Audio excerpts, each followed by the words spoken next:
Good afternoon, everyone. We'll start as per the scheduled time.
Oh, discourage of readiness.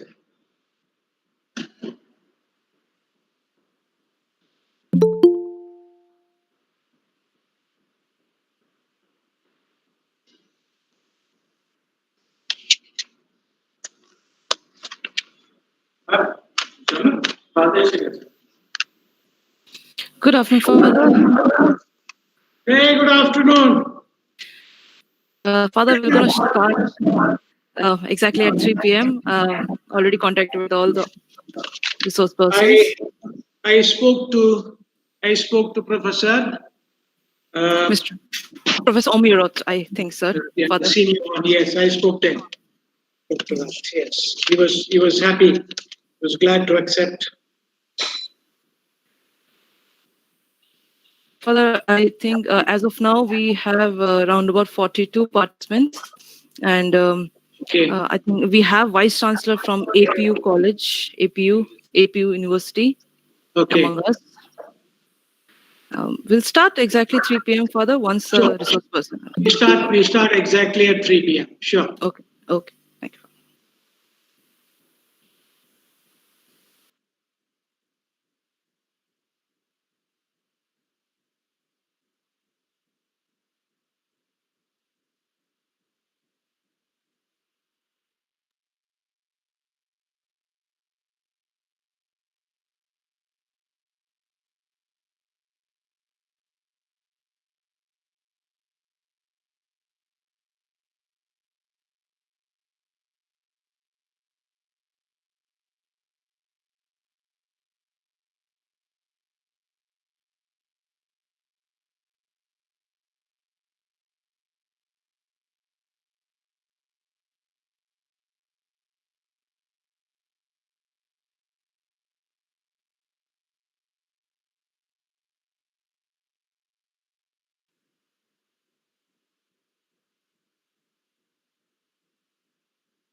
Good afternoon, Professor Pipin.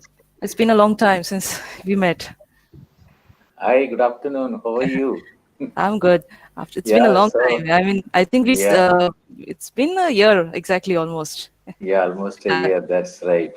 thank you so So much for attending this program, sir. I'm happy to see the IQAC's work is in progress, and yeah, We are honored, sir. We are honored, sir. yeah. How are you doing? You're fine? Yes, sir. Yeah, we Yeah, are going. yeah, We'll yeah. start at exactly 3. We'll Yeah, just that's okay. No, I joined we are early waiting. so Yeah, that I didn't yeah. want to miss it. Yeah. Yes. Okay. Thank you, sir. Okay, Thanks. fine. All right.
Good afternoon, everyone. Thank you for joining in this live webinar with NAAC experts. We're going to start at exactly 3 p.m. once our resource person joins. Thank you so much.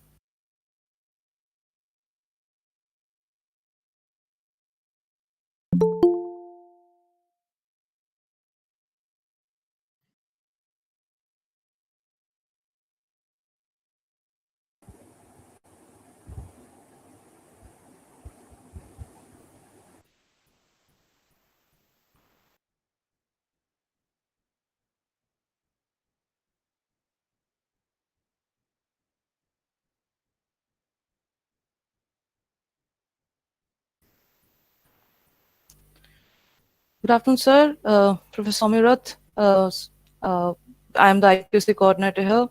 Father is already online. Good afternoon. Let's. Good afternoon. We are privileged to have you, sir, here. Thank you. We'll start once everybody, Professor Dr. Ruchi and Dr. Nilesh and Dr. Ponmira joins, and we can just start. Thank you so much, sir.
কি হচ্ছে না পকেটেই তো pen আছে ওটা নিয়ে নাও সরিয়ে দাও আমার লাগবে না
We shall soon begin with our program.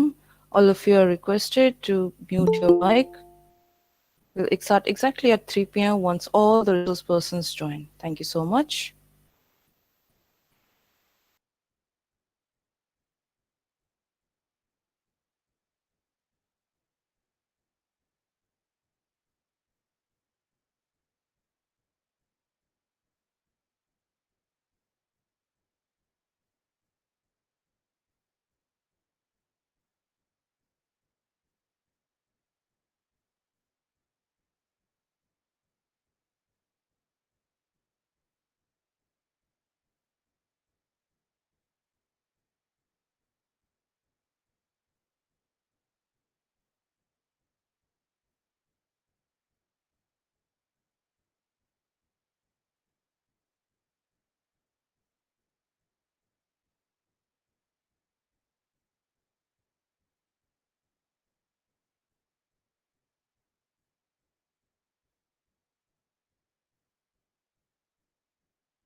Our resource person are joining very soon. We shall start as per the scheduled timing.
Professor Ponraj, Dr. Ruchi Tripathi, and Dr. Nilesh Pandey will join very soon, and then we can just start with our program. Thank you so much.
Join. We'll start pretty soon with this program.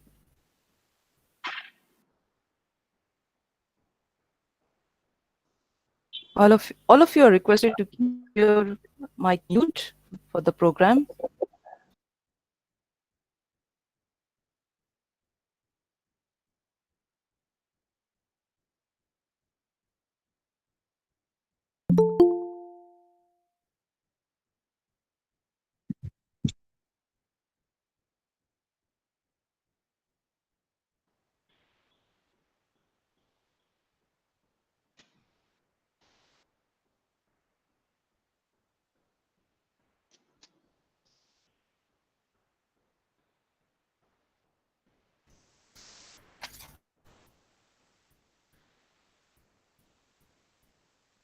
We are waiting for our Yes, to join. Dr. B.S. Pomunraj, Dr. Ruchi Tripathi, and Dr. Nilesh Pandey. Once they join, it's gonna join pretty soon. There's little bit technical issues. We'll try to resolve it soon. Meanwhile, good afternoon. This is just a warm welcome, a warm the response that we have received for this IQAC program, this with NAAC experts. Thank you. This people, we have our audience, the registrars from various universities. Thank you so much for joining this program. To name a few who have registered here, we have responses from Ravindra Bharati University, Kolan University, University of Calcutta, of course, St. Xavier's University, Bhubaneswar. We have responses, we have registrations from Assam University, We have Islamic University of Science and Technology, VIT University. These are just to name a few. Thank you so much for your registrations, for your participation. This boosts us a lot. We'll just start pretty soon.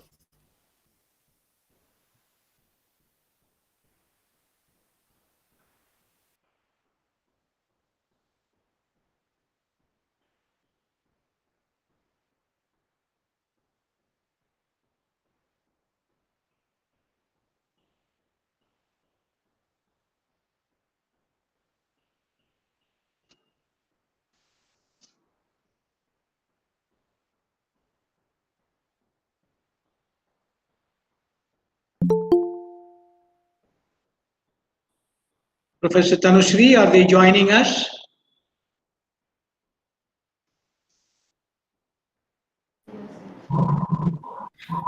You are requested to stop presenting.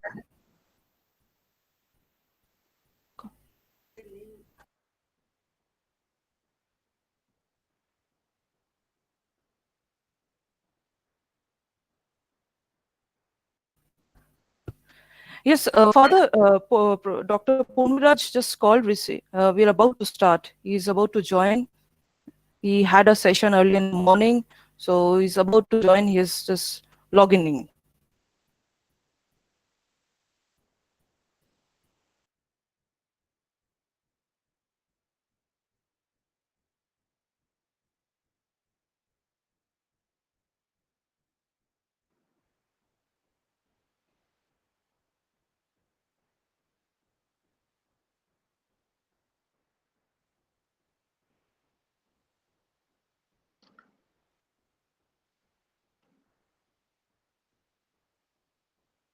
Anyway, you can start the.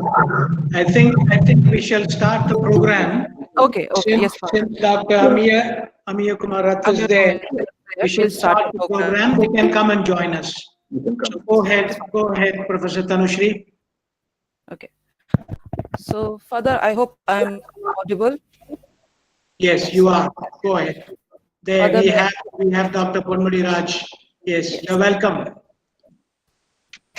Go ahead. I have the permission to begin with the program. Yes, go ahead. Thank you. Good afternoon, everyone.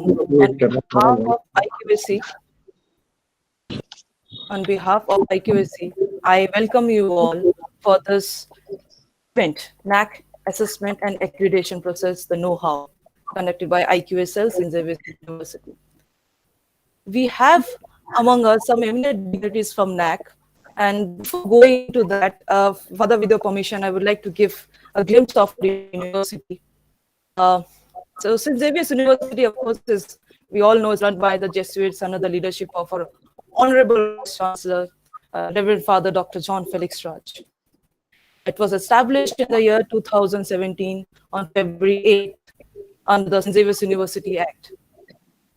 Of course, we all know we have a huge historic tradition of Jesuit education, and St. Xavier's University has been a part of this largest global Jesuit education network.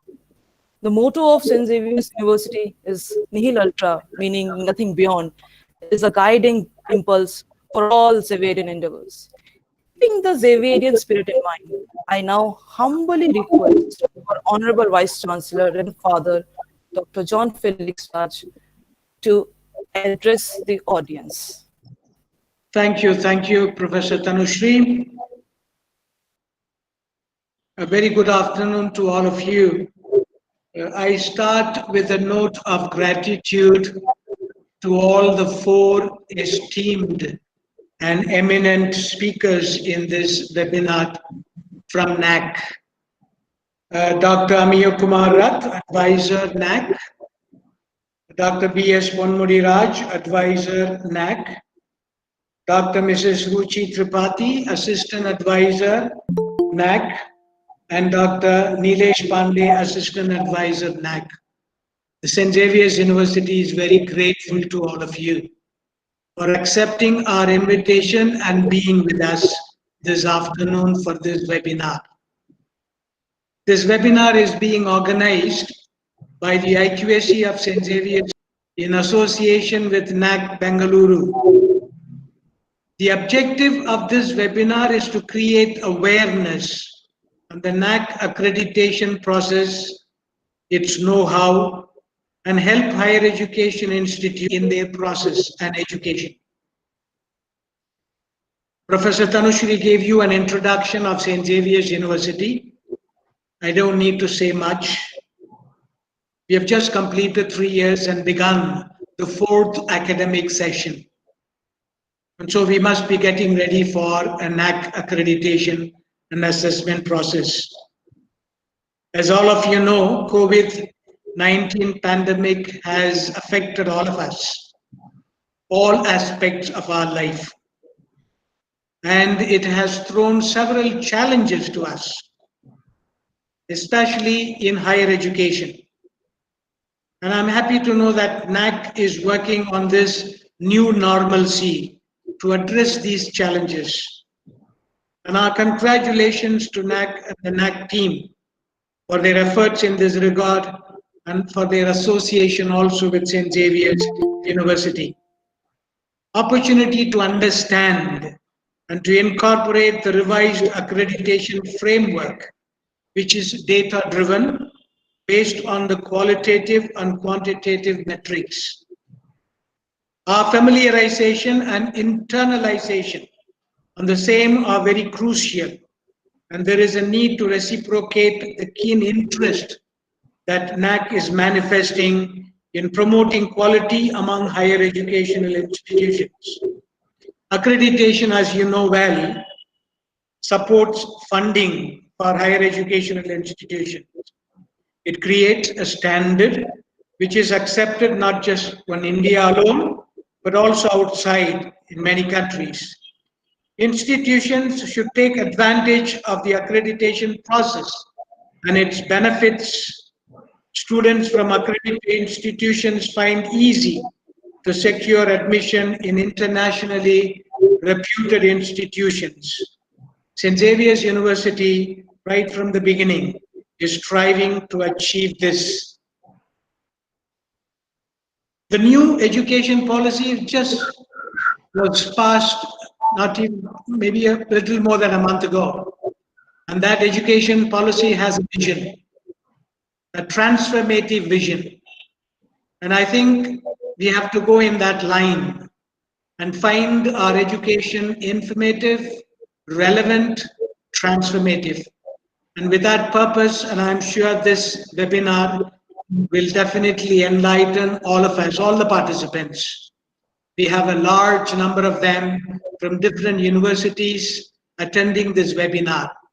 While once again welcoming all of you participants, particularly the 4 eminent speakers, I wish you all a very meaningful and fruitful session this afternoon.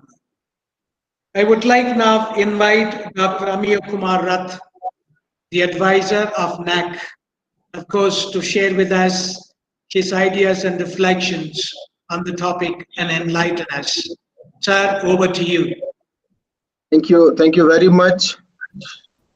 Professor Amiya Rath, we would, if we have among us a family member kind of Professor B.S. Ponraj, I think father is kind of in a hurry to leave for some program. And if Ponraj sir can share some views, we are all new to advisors, but we are quite familiar with Dr. Ponraj. He's been a family member. He's been coming to guide us every step. So, sir, if you would like to say something about it. Thank you, Tanushri, the IQAC coordinator, Reverend Father Dr. Felix Raj, Honorable Vice Chancellor. Am I audible, Tanushri? Yes, you are. You are. Very clear. Thank you. Thank you. The Registrar of the University, faculty members, deans, and my colleagues, Professor Dr. Amiya Kumar Rath, Dr. Mrs. Ruchi Tripathi, Dr. Nilesh Pandey, and all the people who are watching live through Facebook, Twitter, and YouTube. All the Honorable Vice Chancellors, Registrar, Professors, ladies and gentlemen. As mentioned, this program in collaboration with the university, we are are organizing in order to reach out to all the colleges and universities in India. NAAC has so far organized 84 webinars like this, independently hosting from NAAC. In addition to that, more than 200 webinars in collaboration with the universities and colleges we have done. So to cut short and to invite the audience, please continue to have these type of NAAC awareness program in order to help the colleges and universities to come forward to NAAC for assessment and accreditation. This is one of the good steps. We congratulate the university, St. Xavier's University, on behalf of NAAC. On behalf of the Director NAAC, Professor Sc. Sharma ji, I would like to thank him for permitting us, Eastern Region coordinators, Professor Amya Kumar Rath, Dr. Mrs. Ruchi Tripathi, Dr. Nilesh Pandey, and myself, Ponmudi Raj, to organize this in collaboration with St. Xavier's University, to facilitate them, to help them, guide them, and all the other universities and colleges who are listening to this. And we have sequenced our session on a general philosophy of assessment accreditation. What is the revised accreditation framework? Then what is new in the DVV, data validation verification? Then how to submit IAQA? Then the SSS, student satisfaction survey. Then how the peer team visit takes place, this quantitative, qualitative. In addition to that, some question answers. Then generally we will try to talk a little bit on NEP also. This is what we have sequenced our events. First, Professor Amya Kumar Rath will speak on the overview of RAF and the metrics and the preparation of SSR. Then we follow by IAQA, DVV, and Dr. Nilesh Pandey. And finally, I'll come back again for question answers. Thank you. Congratulations and welcome to all the participants. We will mostly stick to time so that we will close on time, we open on time. Thank you. Jai Hind. Thank you. Thank you, sir. Thank you. Thank you so much. Before I request Professor Amyo to to start with his session, which is very vital in our recent times, I would request, with his permission, if I can, give us a brief introduction about Professor Amyo. Sir, do you have? It's not necessary because almost 15 minutes we passed. I don't think it's necessary for my introductions. I'm advisor at NAAC. I came from a university from Odisha, Veer Surendra Sai University of Technology. I'm a professor of computer science and engineering. I came here on deputation as advisor. I'm looking after ICT division of NAAC. This is my introductions. Can I start with the presentation? Yes, sir. Absolutely, sir. Thank you. Thank you so much. The topic is NAAC assessment and accreditation process, the know-how, by St. Xavier's University, Kolkata. I'll go like this. I will speak about the self-study report, the IIQA, institutional information for quality assessment. So what is the revised accreditation framework? I'll start with this. Then I'll talk about outcome-based education, because this outcome-based education is very important. When we talk about national education policy, they also mentioned outcome-based educations, because what we are teaching to the student is not important, whether there is a learning or not. That's very important. So the vision of NAAC is to make quality the defining element of higher education in India through a combination of self and external evaluation, promotion and sustenance initiatives. Our mission is arrange periodic assessment and accreditation of higher education institutions to stimulate the academic environment in the institutions by promoting the quality of teaching, learning and research, encourage self-evaluation, accountability, autonomy and innovations. We expect quality-related research studies, consultancy and training program.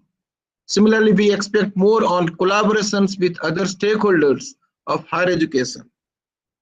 Our value framework and guiding element for assessment and accreditation process is contributing to national development, fostering global competencies among students, inculcating value system among students, promoting the use of technology and quest for excellence. So we have different units of assessment. We have affiliated constituent colleges, UG college, PG college. We have different manuals for UG college and PG college. Of course, there are 3 metrics where there is a difference. We have scheme for autonomous colleges, universities, health science universities. Similarly, we have health science colleges, medical, dental, nursing, physiotherapy, allied health sciences, Ayurveda, yoga, naturopathy, Unani, Siddha, homeopathy. Similarly, we have manual for dual mode universities, for open universities, for Sanskrit universities, for teacher, physical education, and special education colleges. We have all those schemes for assessment and accreditation. And we go for institutional accreditation only. We don't go for department accreditation, and there is no program accreditation. Let me talk about the process in this particular slide. First of all, the institute has to submit the IIQA. We call Institutional Information for Quality Assessment. In IIQA, you need to submit the basic informations. Details of IIQA, I will speak little later on. If the IIQA is accepted, then so the window will be open to submit the self-study report. For self-study report, there will be 45 days time to submit the self-study report. In the self-study report, you need to give quantitative metrics and qualitative metrics. The quantitative metrics, we call it as QNM, where we need to capture last 5 years data. Sometimes we can capture latest complete year data. Similarly, in qualitative metrics, you need to write within 500 words. There are qualitative metrics. The difference is when the peer team members, they go to the institute, they look for the qualitative metrics. If the IIQA is rejected, 2 more attempts will be given in a year with the same fees. Soon after SSR is submitted, within 1 week, the window will open for the DVV process. DVV stands for data validation and verifications. The quantitative data, whatever you have submitted in the self-study report, will go with a DVV process. The DVV process will complete within 30 days. In this new revised accreditation framework, we have introduced student satisfaction survey. Student satisfaction survey, that DVV and student satisfaction survey and InflibNet for your citations, that will parallelly it will go on and will complete the process.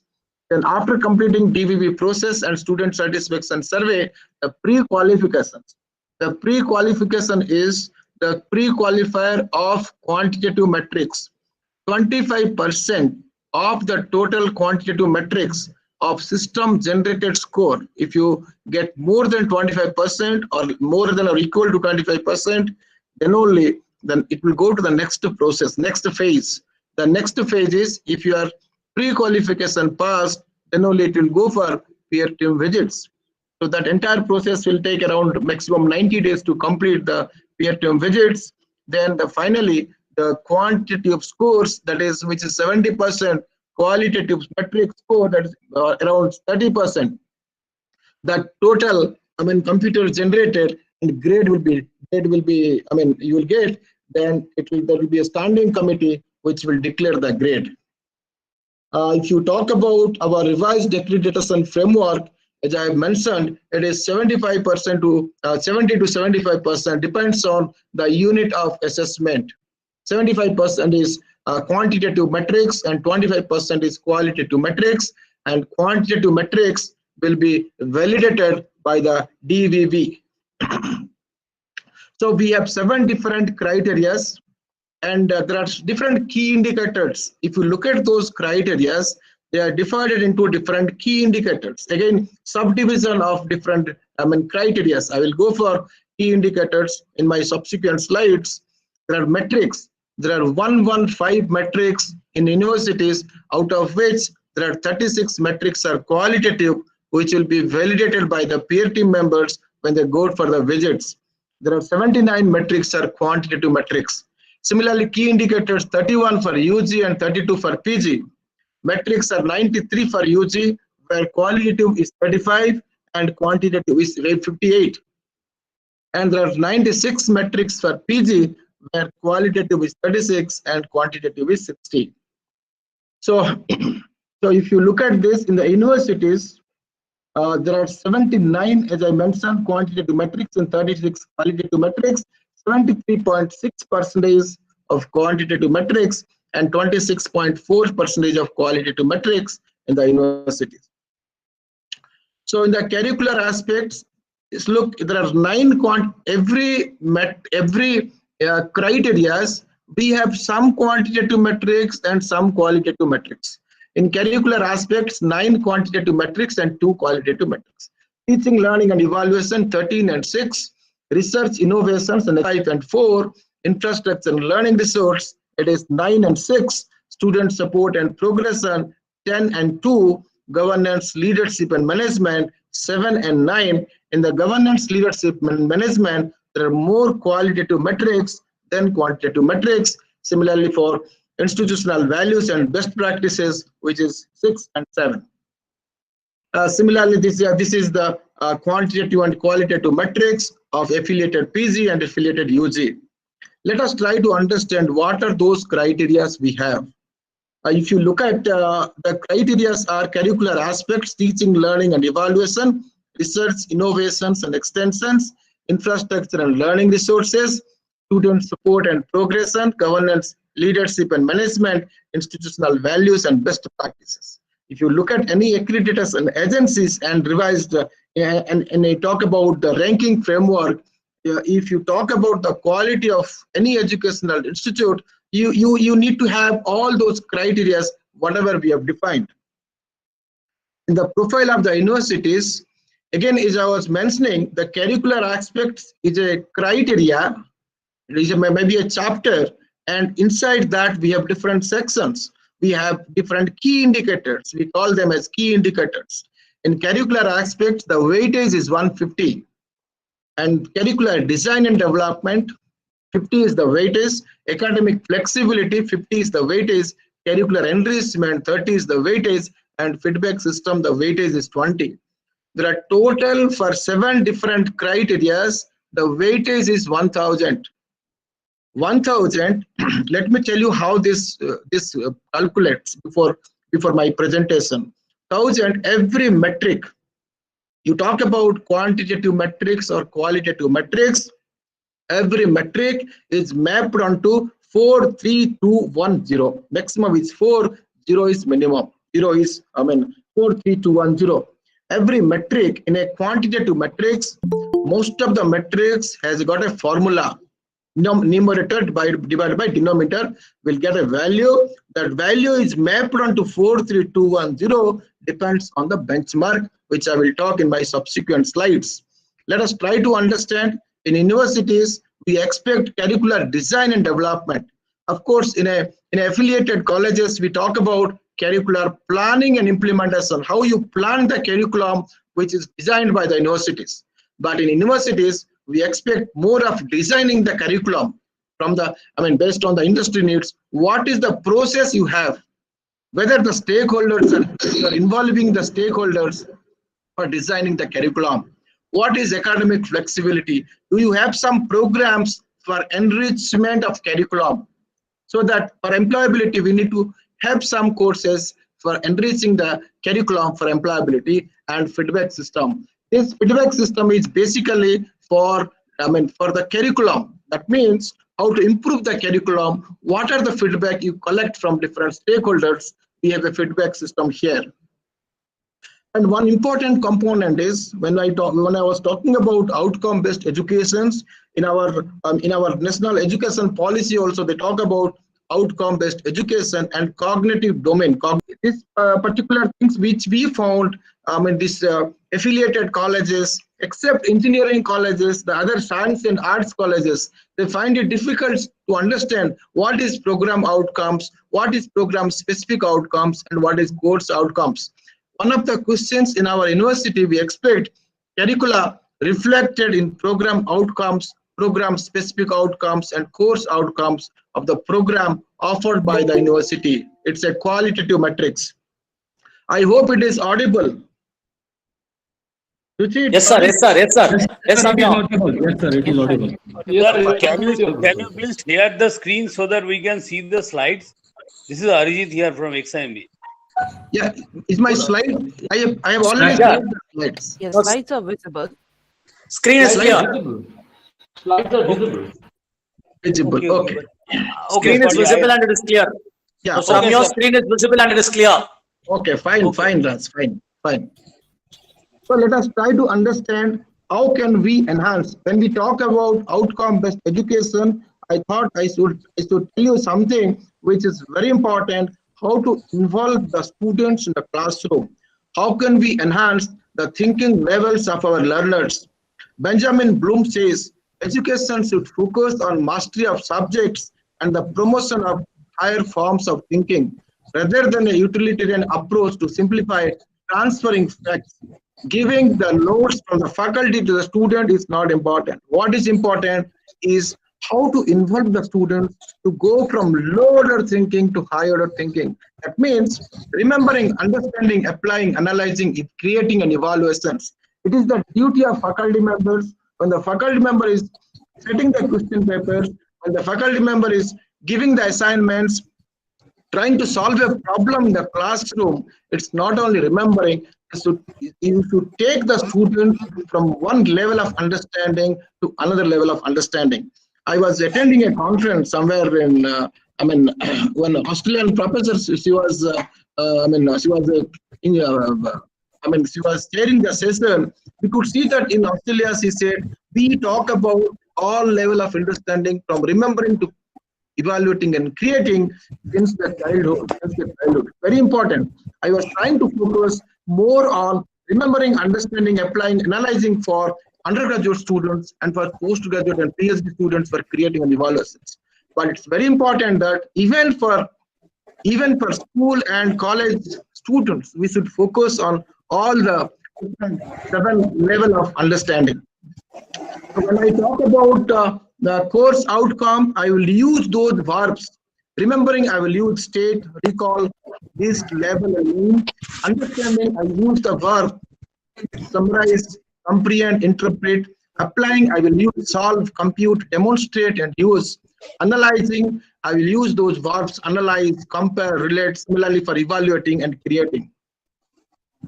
See, Bloom's says in remembering, can the student recall or remember the information? It's very important for the faculty to know, can the student recall or remember the information?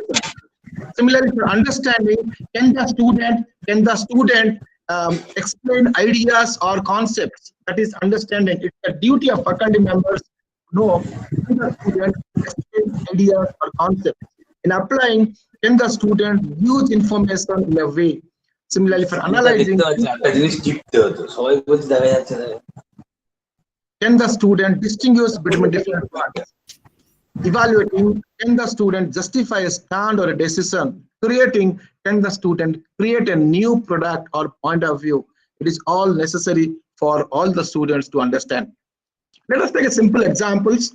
Don't worry about the topic what I am explaining here in this example. So what is important is I will try to focus on what is high order thinking skills. I've given an example, state Ohm's law. Forget about, don't try to understand what is Ohm's law, but try to understand if a faculty will teach Ohm's law if the student only remember, there is no use of it. For understanding, if you ask the student what is I equals to V by R, I equals to current, V equal to voltage, R equal to resistance. Without understanding, there is no use of just expressing what is Ohm's law. Similarly, in applying, given a simple problem, how to solve this Ohm's law. Similarly, at the end for analyzing, a circuit is given. Can you tell what is the current flow in 6 ohm resistors? Knowledge should be, we need to take a students from one level of understanding to another level of understanding. Again, it's an example from physics. It's not required. I hope you understood. What is unlearning and learning is important. The illiterate of the 21st century will not be those who cannot read and write, but those who cannot learn, unlearn, and relearn.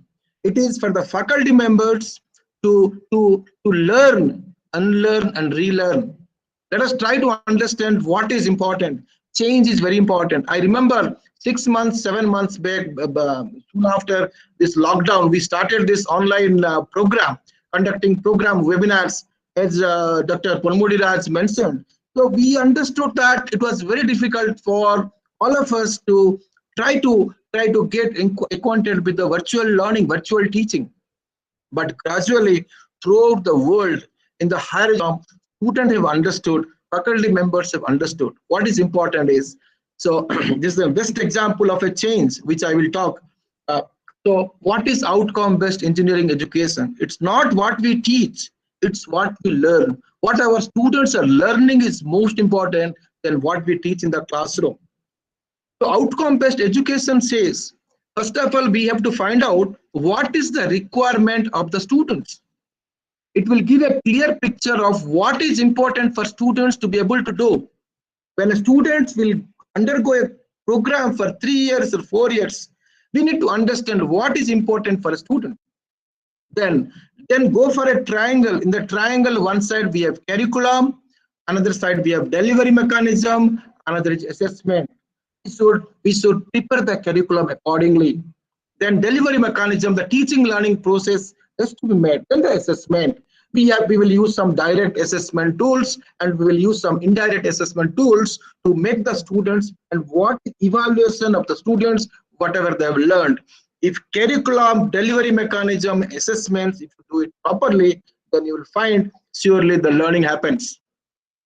We talk about outcome-based education, outcome-based curriculum. Outcome-based curriculum says what is important, what the students should be able to do. Then how to make the students achieve the outcome. How to measure what the student is achieved, that is outcome-based assessment, outcome-based teaching learning, curriculum, and entire is outcome-based education. Outcome of education is what the students should be able to do at the end of the program. That means when a student, it's not a kind of input-output accreditation or input-output kind of learning. It's an outcome-based education. That means when a students take admission for a program, maybe for BSc Computer Science, before they undergo the program, we try to understand at the end of the program, means after 3 years, what is the knowledge, skills, attitudes, behaviors, and competency level of the students will be there. That we have to find out. Those things we call it as graduate attributes. What is the graduate attributes students should possess after completing 3 years or 4 years of the program? Those graduate attributes, for those graduate attributes, we define the program outcomes. Again, if you go below that, then we have course outcome, because for completing a program, we have defined program outcomes. These are the program outcomes we want after completing. Then we should define course outcomes for individual course, what the faculty members are teaching in their class.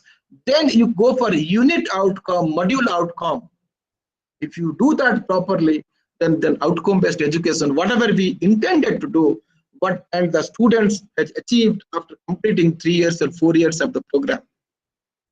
So outcome-based education is an approach to educate in which decisions about curriculum are driven by the exit learning outcomes. We will drive the curriculum, we will change the curriculum from the input, from where we will take the input, we will take the input from the exit learning outcomes.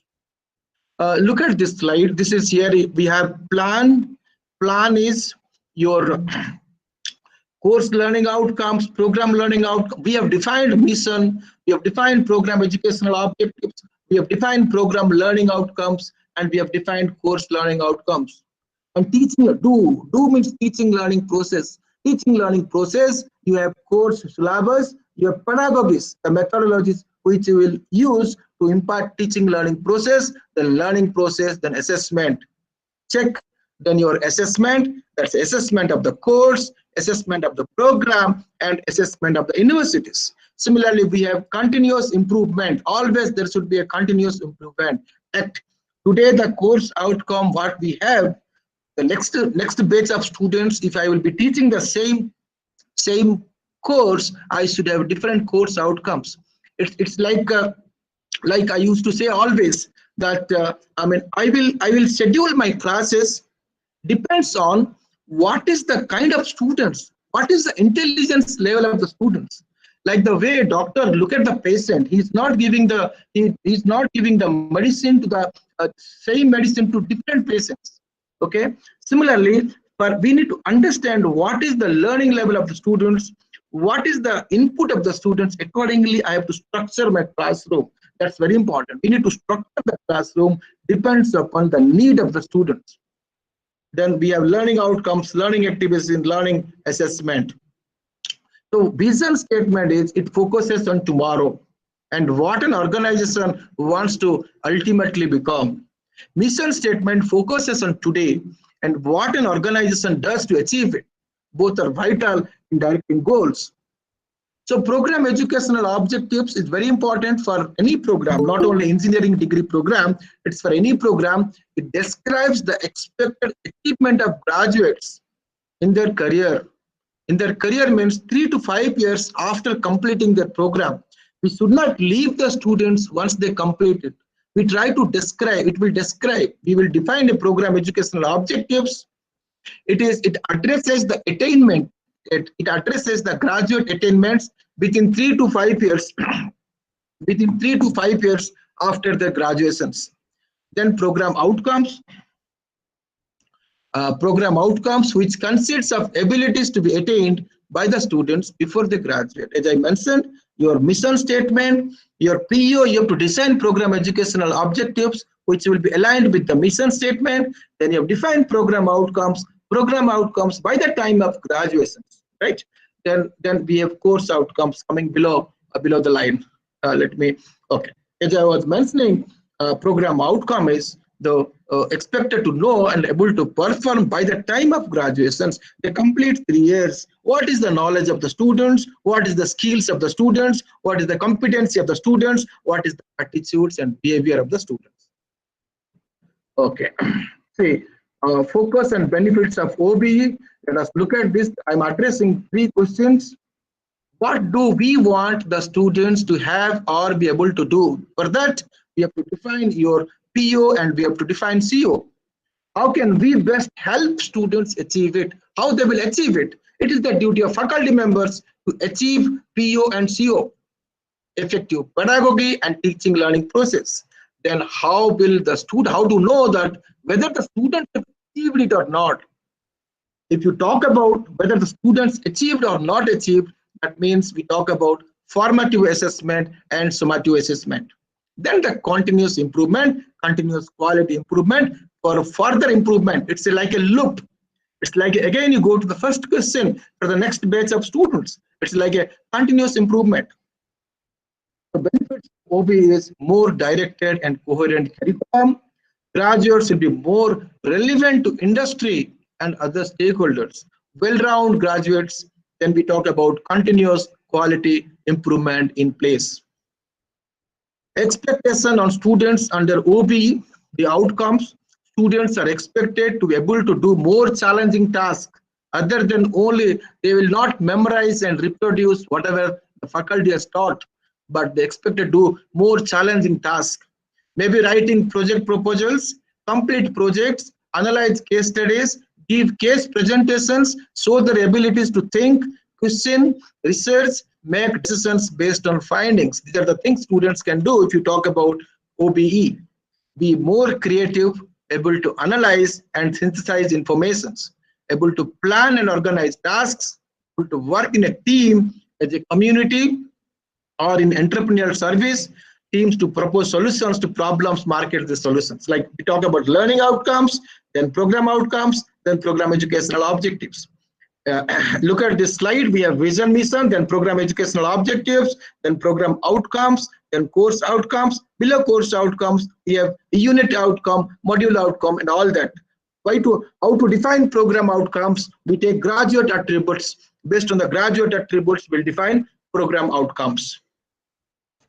Okay, yeah, program outcomes, learning. Okay, this is some of them are short-term outcomes. Learning outcomes or course outcomes are short-term outcomes, and long-term outcomes are vision and mission of the institute and program educational objectives. We have asked the questions, curricular design and developed. have relevance to the local needs, national needs, global needs, which is reflected in program outcomes, program specific outcomes, and course outcomes of the program offered by the institutions. It's a qualitative matrix. You need to write within 500 words. Weightage for this metric is 20. If you do all these things, as I was mentioning, every metric is mapped onto 43210. If you get highest score value in this metric, you will get 20 into 4, that is 80. Since it's a qualitative matrix, peer team members, when they visit the university, they look for this qualitative metrics. Another is attainment of program outcomes and course outcomes. Describe the method of measuring attainment of program outcomes, program specific outcomes, course outcomes in 500 words. You have to write, again, this is a qualitative metrics. Whenever you talk about course outcome, it should be student focused, not professor focused. It should focus on objectives and outcomes. It should focus on abilities central to the discipline and focus on aspects of learning. See, in a particular typical subject like computer applications and business, when we talk about program course outcomes, at the end of the course, student will be able to apply information technology in business, understand e-commerce. At the end of the course, student will be able to understand e-commerce, m-commerce, etc. At the end of the course, student will be understand the computer basics, acquire practical knowledge, and all that.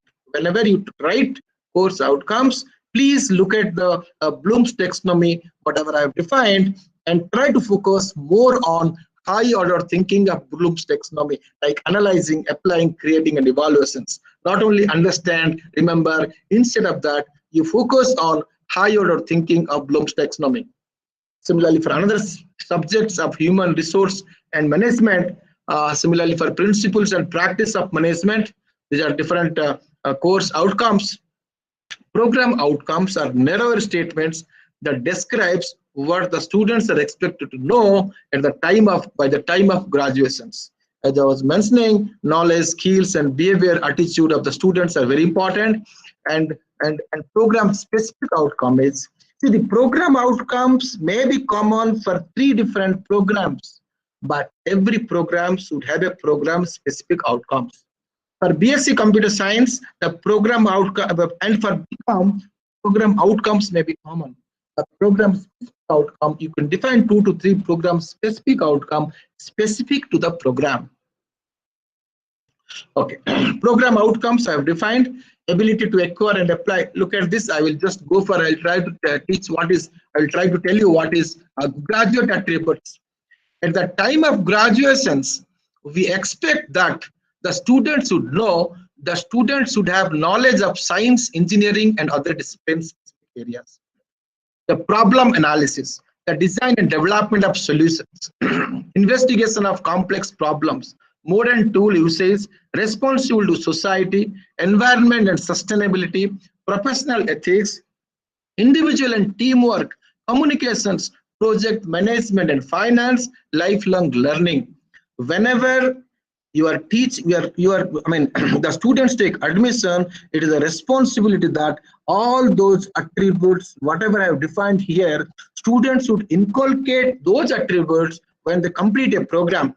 For that, I have defined a program outcomes by taking all those attributes of graduate attributes, whatever I have defined. Acquire, ability to acquire and apply fundamental principles of science and engineering or other disciplines, communicate effectively, technical competence in specialized areas, identify, formulate, model problems and find solutions, conduct research, importance of sustainability and cost effectiveness in design and development, understanding and commitment of professional and ethical responsibilities, work effectively as an individual, as a team, multi-skilled engineer with good technical knowledge, social, cultural, global and environmental responsibilities, capability and enthusiasm for self-improvement and lifelong learning. All those graduate attributes I have taken and put it in the program outcomes. Look at this, this is course outcomes, then program outcomes. Because course outcome is bigger, because all those courses, what the faculty members are teaching for all those courses, map it with the program outcomes. Program outcomes you have defined by taking graduate attributes, ultimately program educational objectives and mission. Some of the program outcomes, when you see, now this is the slide where we have what is the curriculum contribution to program outcomes and program specific outcomes. You will find that, see, I put a chart here. One is contribution in the x-axis, y-axis, and x-axis I put program outcomes and program specific outcomes. My point of giving this slide is, in the program outcomes or program specific outcomes, if there is weightage of curriculum component is less, if the weightage of curriculum component is less, go for some value-added programs, go for some audit courses, go for some training program, conduct some workshops, so that student will inculcate those graduate attributes and program outcomes when they complete their program. Similarly, this is a slide where it's the academic process. In the academic process, we have a plan, academic calendar. Then the responsibility of faculty member is CO, course outcome defining, course CO, PO mapping, syllabus, books, lesson plans, question bank, plan for test, plan for cover content beyond syllabus, practical classes, tutorial classes. Then is delivery mechanism. Delivery mechanism is lecture with pedagogical learning methods, co-curricular activities, delivery for weak and bright students, projects, industry-institute interaction and add-on courses, and gap analysis has to be identified. The last one is assessment. Assessment is course outcome, program outcome, etc. Assessment of students. Yeah. See, this is the thing. I'll just tell you how this. See, what we can do is, this is the course outcome I have defined here. This is a course code, and what you can do is COPO mapping. You have to do it. Whether there are two ways I will tell you. One is, for every course outcome, CO1, CO2, CO3, CO4, CO5, program outcome you can write the other side. What is the relationship, whether they are slightly correlated, low correlations. If there is a low correlation, you put 1. Moderate correlations, medium correlation, you put 1, 2, and substantial correlation, you put 3 there. What is the relationship between course outcome and program outcome? Finally, we'll have to find out attainment of course outcomes and attainment of program outcomes. For that, the relationship is 1, 2, 3. If this is again, we have gone very extensively that course outcome. Otherwise, what you can do is every course, what is the correlationship? What is the COPO matrix? What is COPO matrix? Whether correlation low, medium, or higher. Beyond program specific outcomes is beyond POs. Yeah, what you can do is, this is, your direct assessment. See, whenever you talk about course outcome attainment, there are some direct assessment tools, there are some indirect assessment tool. What is direct assessment tool? Direct assessment tool is your assignments, your mid-semester examinations, your quiz, your end semester examinations. These are all direct assessment tools. What is the indirect assessment tool? I will take a course exit survey to try to understand about my course, the course which I am delivering, which I have delivered to the students, and students have wrote examinations. That is to find out the course outcome attainment. Similarly, program outcome attainment, we need to take a program exit survey, and alumni and other survey we will take it. And okay. In curricular aspects, we have a questions like percentage of programs where syllabus revision was carried out. It's a quantitative matrix. Then introduction of new courses. We capture last 5 years data. In curricular aspects, we capture, these are the 2 points we capture in curricular aspects. In curricular aspects, we look for choice-based credit system or elective systems. It's a quantitative matrix. Number of value-added courses offered. What is the purpose of giving value-added courses to the students? Value additions, because we want that whatever the courses students study based on the curriculum, we should give some value-added courses, addition to the value, addition whatever they are learning. So our definition, SOP says, SOP means standard operating procedure. Whenever you submit the documents, try to understand standard operating procedures. So in that we say that if a course you are delivering to the students, minimum 30 hours or more than 30 hours, it will be considered. We will consider that. Otherwise, we will not consider. Because we understand that minimum, if you are giving 30 hours of lecture, then only it will be addition to the addition. It's a kind of benchmark we have defined. So whenever you give a course to the students for value additions, try to give 30 or more hours of lecture to the students. Then students undertaking field projects, research projects, internships. Again, it's a quantitative metrics. Professional ethics, gender, human values, environment, and sustainability into the curriculum. It's a qualitative metrics. And feedback for design and review of syllabus. It's option type. We have given option type, whether you're collecting feedback from the students or stakeholders, whether you're analyzing it, what is the action taken, and whether you put it in the website or not. This is the kind of activities we want. We want that at least the other colleges also should learn from you. That is our approach. Feedback collected, analyzed, action taken, and feedback available on website. These are the kind of questions we ask in the curricular aspects. In the criteria 2, we have teaching, learning, and evaluations. 200 is the weightage.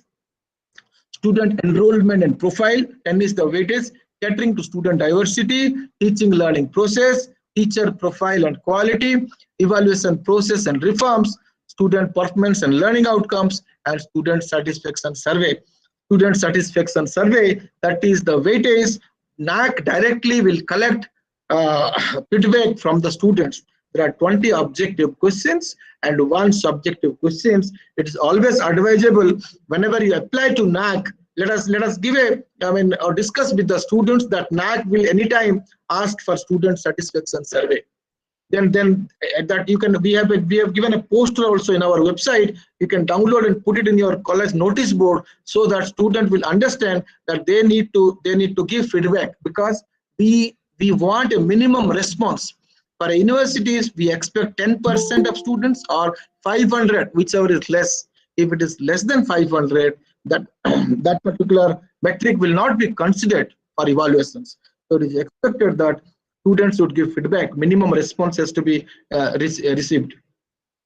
Then in teaching learning evaluation, we ask sheets filled against sheets reserved for various categories as per applicable reservation policies. Then organize special programs for advanced learners and slower learners. It's very important. Qualitative metrics. We need to understand whether students, they are advanced learners or slow learners. For slow learners, we have to give some of the remedial classes, proctoral classes to the students. For advanced learners, we should motivate them to participate in different hackathon competitions, Skill India competitions, or maybe some kind of attending some conferences, writing paper publications. All that we should motivate or encourage the advanced learners. Let us not try to distinguish that. Let us not try to tell the students that you are advanced learners, you are slow learners. The slow learners will be demotivated. Let us try to make a formula. Let us try to give a proctor or mentor to one of the faculty members. Let the faculty members mentor the students, guide the students, encourage the students, so that the slow learners will attend the coaching classes. They will attend the remedial classes conducted by the faculty members. And we expect what is the student full-time teacher ratio. Then student-centric methods to be followed. We expect qualitative metrics like experiential learning, participative learning, problem-solving methodologies. And whether you use ICT tools for effective teaching learning process. Ratio of mentor to students. How many students? 1 mentor. Average percentage of full-time teachers in a sanctioned post. How many faculty members are with PhD qualifications? How many faculty members receive awards from recognition bodies like national, international level, from government, non-government, from government recognized bodies? What is the program and course outcome for all the programs, whether you have defined it or not? Whether attainment of program outcomes and course outcomes, that's a qualitative metrics. And what is the pass percentage of students? And the one-line student satisfaction survey. Innovative teaching techniques to be followed. We expect the innovative teaching techniques to be followed in the universities, like some of them may be multimedia animations, games, snacks and ladders, like demonstration, like seminars, role play, then group discussions, then our case study, then brainstorming, then quiz, field trip, learning games, teaching with good sense of humor. These are the teaching, these are the innovative techniques to be followed by the institutions.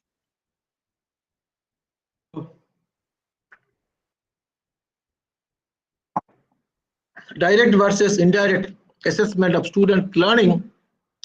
So let us try to understand. Assessment is simply a vital tool to help us make sure we fulfill the crucial promises we make to our students and society. This is Linda Suski in 2010, written in Assessing Student Learning.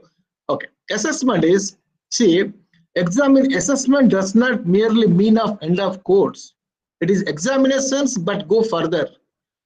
Where to go? In such a system, we need to collect data regarding student skills and behavior while they are in the system. How, whether the knowledge, skills, and behavior is improving or not. And also after the graduate, suppose they have graduated, then we find out employer survey, alumni survey, and analyze this data, evaluate it, convert it into actions on what to do next in order to fine-tune the system. See, we want to improve the system. As I was mentioning earlier, continuous learning outcomes, continuous improvement of the system. So if you want continuous improvement of the system, we ask from the employers where our students are working. We ask the alumni how they want to see the college. So there is a continuous improvement in all the activities that we do it in our college. See, direct assessment methods using measurable performance. As I was mentioning, we have examinations, assignments, projects, tutorials, laboratories, and presentations. We have indirect assessment methods like rubrics, alumni survey, employer survey, and course end survey. Okay, so these are the roles of faculty members. Faculty should be a guide, counselor, researcher, strategy planner, coordinator, friend, problem solver, role model, mentor, assessor, planner, facilitator, experimenter, negotiator, leader, trendsetter, ideas person, monitor. All the roles a faculty needs to play to educate the students. Everything in your life is a reflection of choice you have made. If you want a different result, make a different choice. Look at this. There are some reactive and some proactive. I always say this slide is very important. Sometimes we say, I will be happy when I have a full establishment. If only I had a boss, if only I had a good vice chancellor if I had respect from students, then only I can perform better. If I could just have management days, the environment was more conducive. But I can be proactive. Proactive is I can be a better role model. I can be more organized, resourceful. I can be more loving and understanding. I will be more diligent. I can seek out personal and be able to understand. What teacher is more important than what he teaches. Some of the slide I thought I'll skip. Okay, see what change is important is if I tell you to switch the if you are using watch in the left hand side, please use change to right and right to left. If I tell that, is it comfortable? You won't feel comfortable. My point is, I was talking about learn, unlearn, and relearn. It's very important. So if I ask you whether you want teaching or learning, the answer is learning. I'll ask you if you want passive learning or active learning. If you want active learning. If I ask you whether you want active learning or interactive learning, the answer is interactive learning. For interactive learning, we need to see that the students should participate in the classroom. We should make the students participate in the classroom. That's important. Teaching and learning, they go hand to hand. Teaching is the cause and learning is the effect. I'll just skip some of the slides. So this is instruction paradigm is a subset of learning paradigm. Instruction paradigm plus different teaching paradigm. So in learning paradigm, focus on production of learning and not on delivery of instruction. Focus on why and how learners learn, not on what and how faculty teach. Faculty to do some assessment methods to enrich the learner's learning experience. More of active learning is important. Change is possible only when I change the way I look at the issue. I'll just skip some of the slides. Running short of time, I thought I'll skip some of the slides. So these are all theory of multiple intelligence, which is very important because some students are linguistic intelligence, word smart, some of them are logical and mathematical intelligence, they are number smart, picture smart, some of them are bodily kinesthetic intelligence, they are body smart, some of them are musical intelligence, they are music smart, some of them are interpersonal intelligence, they are people smart, some of them are intrapersonal intelligence, they are self smart, some of them are naturalistic intelligence, nature smart, and finally existential intelligence. So it's very important to know the faculty members to understand what is the prominent intelligence in the students, what is the least intelligence. Use the prominent intelligence to improve the least intelligence. That's very important. I'll skip these slides. Okay, these slides, I'll just skip it. Okay, in criteria 3, we have research, innovations and extension, promotion of research and facilities, resource mobilization for research, innovation ecosystem, research publications and awards, consultancy, extension activities, and collaboration. So well-defined policy for promotion of research is important, whether seed money is provided to teachers or not, whether teachers receive national, international fellowships, financial support for various agencies for grants is important.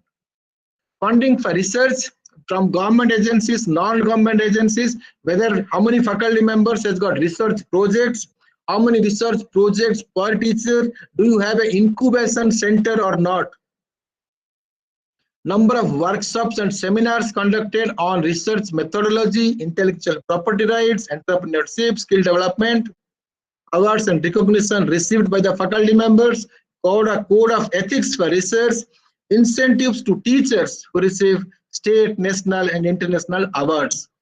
Whether the patents published, awarded by the awarded, number of PhDs awarded per teachers, research paper per teacher in the journals, number of books and chapters in edited volumes, whether e-content developed by the faculty members, citation of the faculty members or the institutions in Web of Science, PubMed, Web of Science, H-Index, etc. What is the policy on consultancy? What is the revenue generated on consultancy? Extension activities conducted by the universities, collaboration activities conducted by the universities, and number of functional MOUs. Mere having memorandum on understanding is not important. What is functional? Whether students are benefiting out of these MOUs, whether faculty members are benefiting, whether institute is benefiting out of MOU is important. Infrastructure and learning resources, we have physical facilities, library as a learning resource, IT infrastructure, maintenance of campus infrastructure. We ask physical facilities for teaching, learning. We have cultural activities for yoga, games, indoor and outdoor facilities, whether you have subscription of e-library resources, whether infrastructure is augmented every year or not, expenditure of purchase of books, e-books, e-journals, and IT infrastructure, IT policy, Wi-Fi facilities, and the bandwidth of internet connection. In criteria 5, we have student support and progression, student support, student progression, and student participation and activities, and alumni engagement. How many students benefited by scholarships? How many students benefited by career counseling and guidance for competitive examinations? Redressal of student grievances. Whether whether students qualify in state, national, and international level examinations. What is the placement of outgoing students? Progression of students to higher studies. How many students participate in sports and cultural activities? Whether students participate in administrative activities of the institute? Whether do you have student council? Do you have alumni associations? Criteria 6 is governance, leadership and management, institutional vision and leadership, strategy, development and deployment, faculty empowerment strategies, financial management and resource mobilization, and internal quality assurance system. But do you have a vision and mission, decentralized management or participative management, institutional strategic plan and deployment, whether e-governance implemented in all the departments or unit? Do you have a performance appraisal system, welfare mechanism for teachers and non-teachers, financial support, whether provided by attending conferences, workshops, whether do you have internal and external financial audits, and do you have a IQAC, how IQAC contributes to the development of the institute. Criteria 7 is institutional values and best practices, Here, institutional values and social responsibilities, best practices, and institutional distinctiveness. Here we expect your safety and security, renewable energy, rainwater harvesting, solid waste management, liquid waste management, biomedical, e-waste recycle system, green initiatives, green practices, quality audits, etc. Disabled friendly or setup. Or in this self-study report, as I was mentioning, you need to submit within 45 days, where you need to have qualitative metrics as well as quantitative metrics. So please go through the NAAC manual and guidelines, data submissions, both quantitative and qualitative metrics. Understanding of quantitative metrics is very important. Standard operating procedure will help you submit the documents. DVV clarifications is very important. This is the screenshot I have taken for quantitative metrics, where you need to, we have an Excel file. In the templates, you need to submit the documents and upload the supporting documents for last 5 years.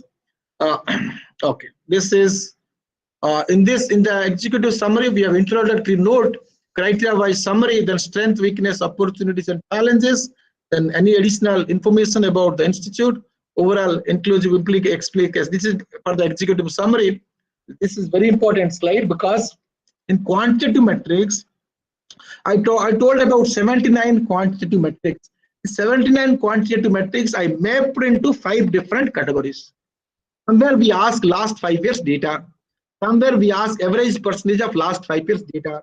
Somewhere multiple choice questions.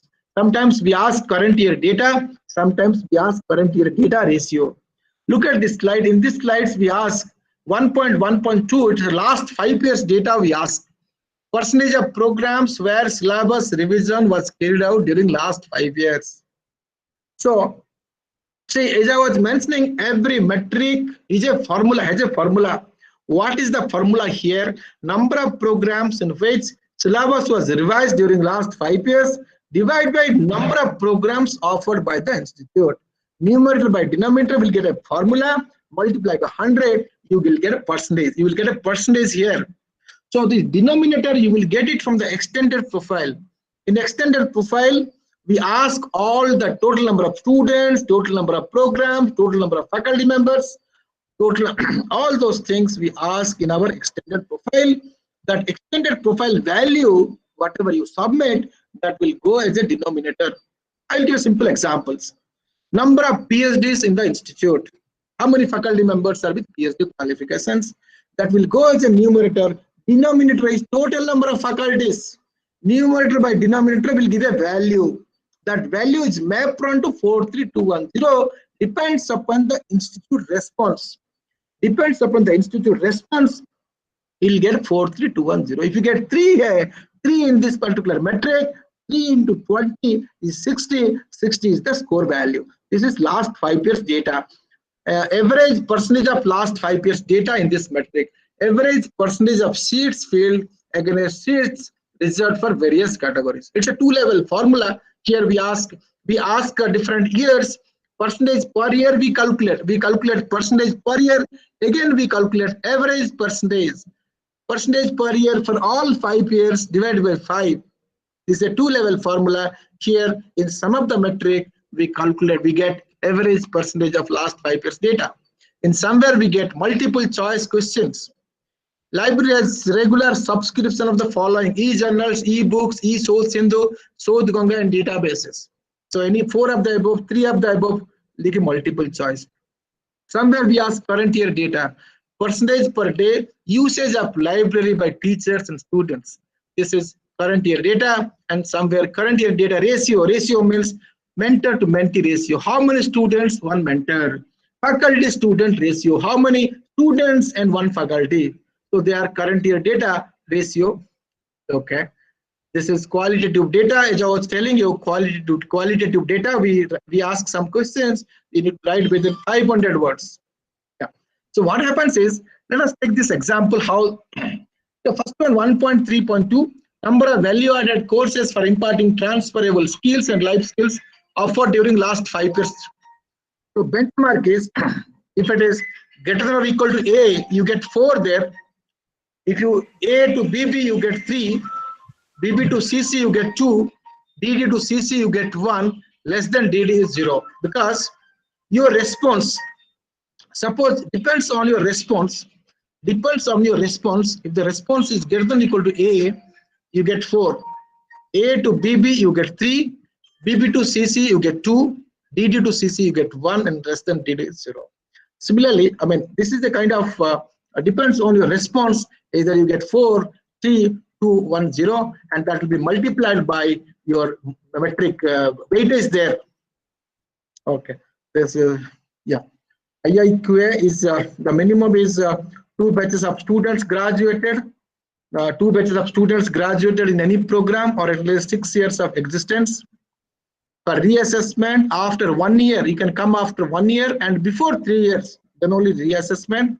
For subsequent cycles, before completion of 5 years, before 6 months validity, you need to apply to NAAC for subsequent cycles. Hci Portal is very important. In Hci Portal, creation of Hci Portal is important. You will have dashboards, IIQA dashboard, SSR, everything. You know all the status from Hci Portal, like status of IIQA, whether fees paid or pending, AQR submission, online payment, all those things you can get it from the Hci Portal. Then IIQA is, we ask basic eligibility, then affiliation status like SRA, statutory regulatory authorities. Then some of the questions we ask in our IIQA. If IIQA is accepted, then go for SSR submissions. It's a support help desk. If you have any issue, you can raise an issue. We'll answer within 24 hours. Immediately we'll answer within 1 day. We'll answer what is the questions you are raising. So in IIQA, we expect a registration process, IIQA application, fees for the IIQA, submit IIQA, clarifications, then acceptance or rejection of IIQA. Yeah, this is the registration process. Then IIQA applications, we ask basic eligibility, profile information, etc. Then mandatory documents are your AICC certificates, approval of UGC, state government, MHRD, etc. Undertaking of NAAC format. There is an undertaking form. Website should be functional, and RTI, right to information, is mandatory. Then IIQA fees. Then some of the regional languages you should convert into English and upload it, certified by the authorities, then upload it. So before applying IIQA, you should submit 4 years AQARs, which is important for subsequent cycles, not for cycle 1. For subsequent cycles, 4 AQARs has to be submitted. HCI's website should be functional, AICC certificates, etc. Yeah. Okay. Then QNM of SSR will be sent for DVV process, except student satisfaction survey. We take IIQA 15 days, SSR 45 days, DVV SSS 30 days for completions, peer team visits 30 to 60 days, and announcement of results, it will take 65 days, 30 days.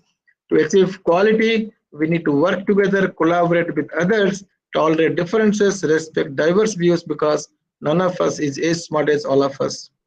My closing remarks: in life, it is not the most talented who survive, nor the most intelligent, but the ones who are most responsive to change, and the real change can happen only when you listen to your inner voice, the intuition, and it is never too late. Take risks in your life. If you win, you can lead. If you lose, you can guide. Thank you very much. Quality and investment, not an expenditure. Together we invest on quality of higher education. Namaskar. This is end of my presentation. Thank you all. Thank you, sir. Thank you so much. I think it was indeed a great session. To talk about I hope you're there. Yeah, I'm here, ma'am. Yes, ma'am. So please, you can proceed. I think you'll talk about DVV process. Yeah, sure. Yes, thank you, ma'am. Over to you.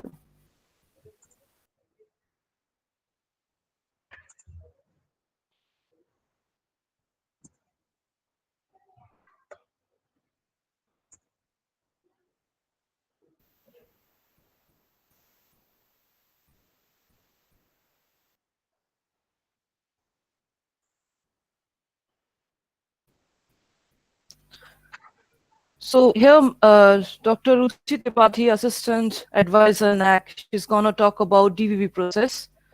Let's see. I think it's an important session for us. Over to you, ma'am, please. I think my slide is Yes, ma'am. visible. Yes, your slide is visible, ma'am. Afternoon, respected Vice Chancellor sir and all the Xavier University family and respected all participants. So now I'm going to start my presentation today, that is data validation and verification process. So before I'm going to explain about the DBB process or discuss about the DBB process, first we have to understood what are the overall assessment and accreditation process of the NAAC. So this is the overall structure, this is the overall process of assessment and accreditation in NAAC. The first process is registration. Once the institution is ready for to come for the accreditation in NAAC, IAQ is accepted. The next process is self-study report. But any HEI has to fail here. I think if suppose in IAQA application there is maybe some problem, so that may be rejected due to the problem of IAQA. But that rejection is very few percent, because that rejection may be only for the if college, so it is for the affiliation letter. If university, if any UGC letter or any state regulation letter, though these are the very this rejection is very few. If document is not there in for HEI, then it is the rejection. So once the IAQ is accepted by NAAC, the next process is self-study report. One more thing I'm going to tell here: if any HEI is rejected, then in the same phase they may come for 2 times, but within a year. So this is the in the same phase, this is the exemption from the NAAC, that is the things. And if IAQ is approved by the NAAC, the HEI has to submit self-study report within the 45 days. Once the HEI has submit the self-study report, that self-study report already Professor Ravi Kumar has explained very well in all the details, like program outcome, course outcome, all the criteria and metric already they are covered very meticulously. So you are, I think you are understood all those things. So once the self-study submitted by the HEI, that is two parallel process. One is the DBB, data validation and verification process, I am going to cover. Another parallel process is student satisfaction process, that is online student satisfaction survey, that my fellow colleagues is going to present. So once the DBB process is over, there is a system generated score for the all quantitative metric, that is called the pre-qualification score. If all the quantitative metric are at least overall the quantitative metric at least 25% or more than 25%, if any HEI score, that means the pre-qualification is passed by HEI university institution. So that is the pre-qualification stage. Once the college is pre-qualified, this situation that passed, the next process is peer team visit. And then after that, after peer team visit, the QNM score by the DBB plus peer team visit score given by the peer team members, and student satisfaction survey that is occurred from here. That three score is combined together, and that is called as the grade. If any HEI here pre-qualification failed, means the below the 25% score means HEI is pre-qualification failed. So in this case, the file is going to close here. The accreditation process is stopped here. So this is overall assessment and accreditation process. Let us start about the data validation and verification process. So this is start from once the HEI submitted SSR, you know, if, that whole assessment and fully online and automated system start result. Even after result, the AQA, it means annual quality assurance cell, has to also submit the things overall, that is whole process is online process. So once the HEI submitted online SSR, after 1 day or 2 days, it is automatically assigned to the DBB partner. Who is DBB partner? We have some third party that is called as the DBB partner. That name we are not going to disclose anybody. That is the confidential. We are for the maintaining of the confidentiality. We are not disclosing anybody to the name of the DBB partner. So that DBB partner assigned that SSR. What they are going to do, DBB partner is verifies input from the extended profile and questions and quantitative metric based on templates and for complete details. They validate the same with uploaded document links and also with external web sources like AISHE, NIRF, UGC and institutional website, etc. Am I audible, Tanusri ma'am? Yes, ma'am. Loud and clear, ma'am. Okay, thank Yeah. you. Thank you, ma'am. So this is the process, what DBB is going to do. So first, the DBB is only verifies the quantitative metrics. Sir already explained there is two type of metric, quantitative and qualitative. You know, the for qualitative metric, the after pre-qualification, that is a peer on-site peer team visit. But for quantitative metric, the DBB partner has to verify. So for the quantitative metric, once the SSR submission by the HEI, that all the quantitative metric verify by the DBB partner. How they verify? Documents relevant to the metric along with the data template. What is data template? Data template is very simple. This is Excel format. It depend on metric. Suppose any metric is asking about number of CBCS courses, percentage of CBCS courses last 5 years. So for in this kind of metric, the Excel sheet is like that. Ki, name of CBCS courses, year of implementation, any links are there. So these are the format. This format is already NAAC is prepared, and this is already available in NAAC website. So that is called as the data template. So for each quantitative metric, HEI is supposed to submit HEI input along with the supporting document and plus data template, field data template. So all even extended profile also. So extended profile is what sir already explained. All the metric in this extended profile there are 4 type of questions.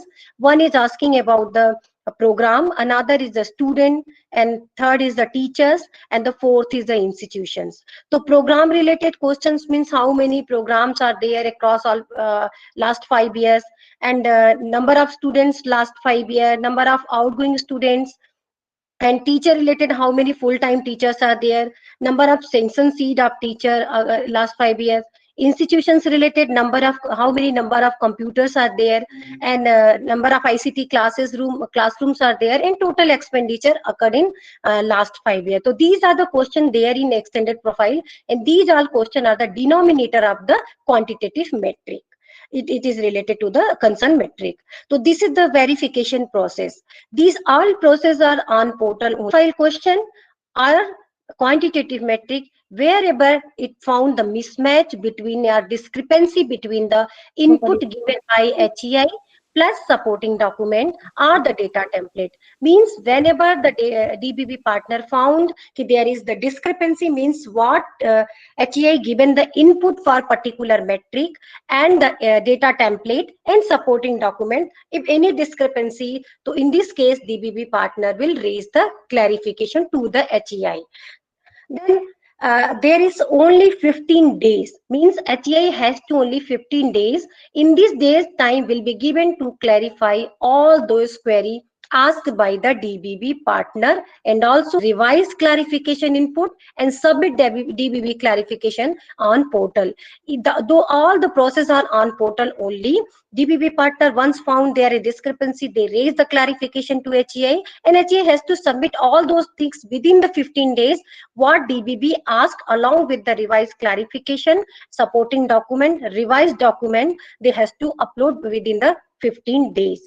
Achieve for the better clarity, better understanding, and because there is timeline, the 15 timeline is very much very less time for the HEI. So they has to understood standard operating procedure. What is standard operating procedure?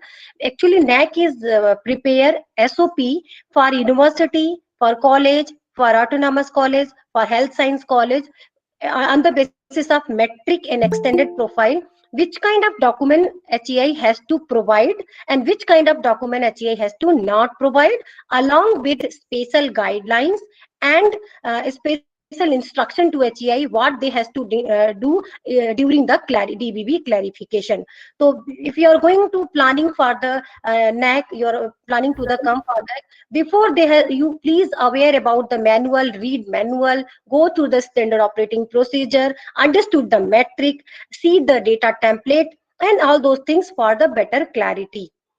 Even there is no extension means I said once the DBB raise clarification, then HCI has only 15 days to reply all those things. So after, if you are, suppose any HCI is not able to submit within the 15 days to all the reply, so this is automatic submission are there in NAAC.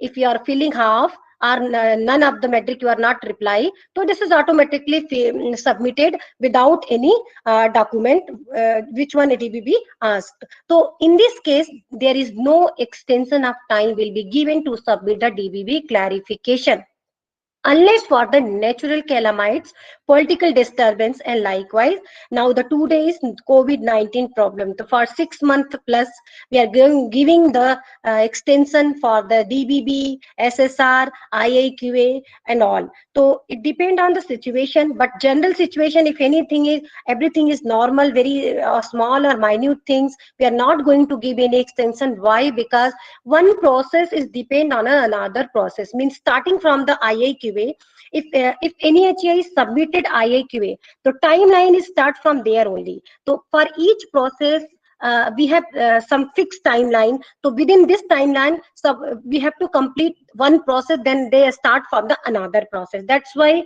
we are not going to extension, because if you are going to give an extension, the whole process is going to mismanage and delay. So that's why we are not going to give extension. And even also for the maintenance of transparency, for the maintenance of accuracy, we are not going to give extension for small things.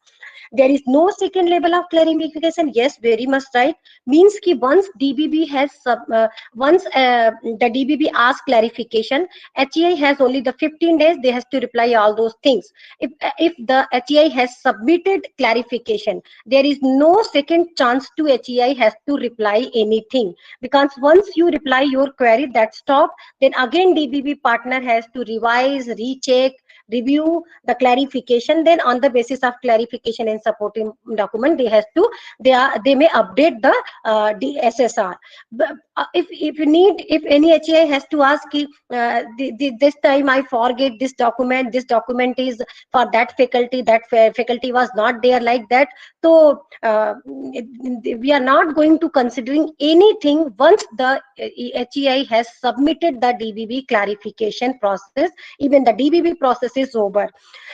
All those documents supposed to there in Hci portal, we are not going to consider any document either in the mail form or the any message form or the any hard copy. All supporting documents along with the data template input, all those things are there only the portal. So this is very much important. If the input is more, then the document may be provided for a small random selection data sort by the DBB partner.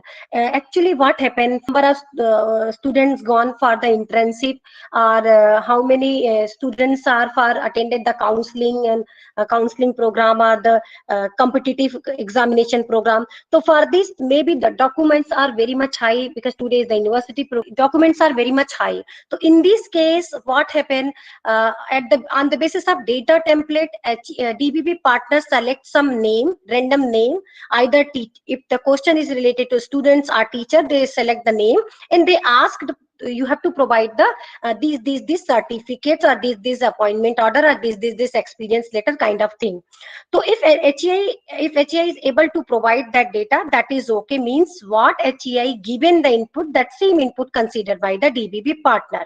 But if the HCI not fail to suffice the data, then your input may be a decision will be taken as a pro rata basis. Means if the DBB partner asked to HCI, you provide the 10 certificates for the students internship, If HCI is provide only 8 certificates, then the data is calculated on the basis of pro rata basis, like 80% and all maybe. So this is the process. These are the during the process. So HCI has to also ready for the all supporting the partner ask the random selection. This is already mentioned in SOP.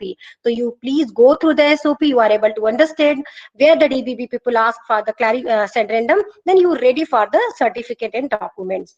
Then after that, after the completion of DBB process, input and response for all those metric and extended profile questions where queries were raised will be updated and finalized by the DBB partner as per supporting document.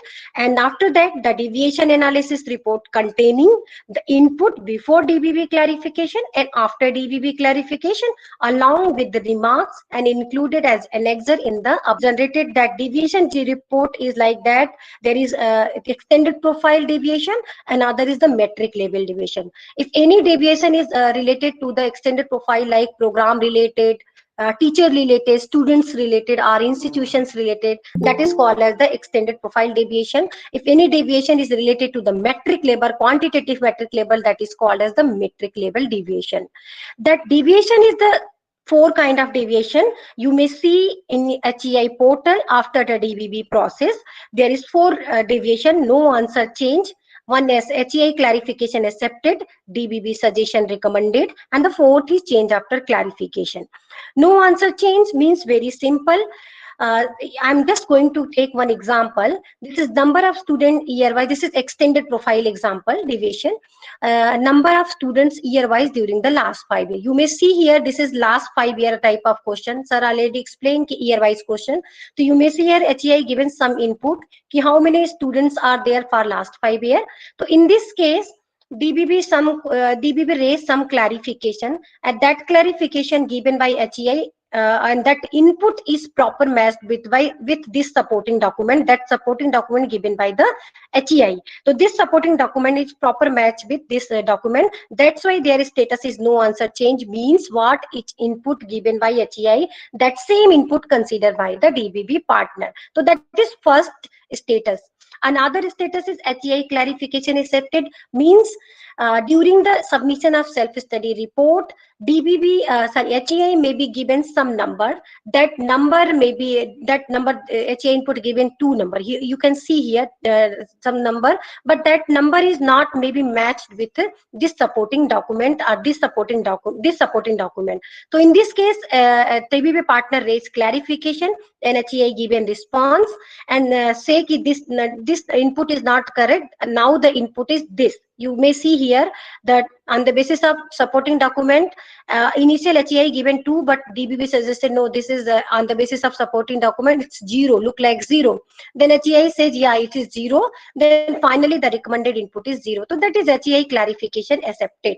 Another is DBB suggestion recommended. You may see here this is optional questions. HCI initially at the time of SSR they opted C option, at least 4 option, means out of 8 HCI has claimed that they has 4 things, physical facility, maybe any 4 in this question. But DBB suggested no, this is none of the above on the basis of the supporting documents. Though in this case, HCI also HCI say no, this is 4 of the above, but DBB suggested no, this is final input, this is as per a document, this is none of the above, because nothing document there in supporting document as per standard operating procedure. This is last status change after clarification. In this you may see here, this is actually totally changed. On the basis of supporting documents, this input is given by HCI, but as per supporting document, this is 0. But it may be 0, it may be more less than 6, either maybe 5, 4, 3 or 8, depend on the supporting documents. Means what HCI given the input, that is totally changed as per supporting document. That status is called as change after clarification. So this is 4 type of status HCI may see after the DBB process. One more thing I am going to explain here. This is extended profile metric, number of student year wise during the last 5 years. What metric want? DBB actually HCI given some input. So in this case here you may see here there is 13 metric.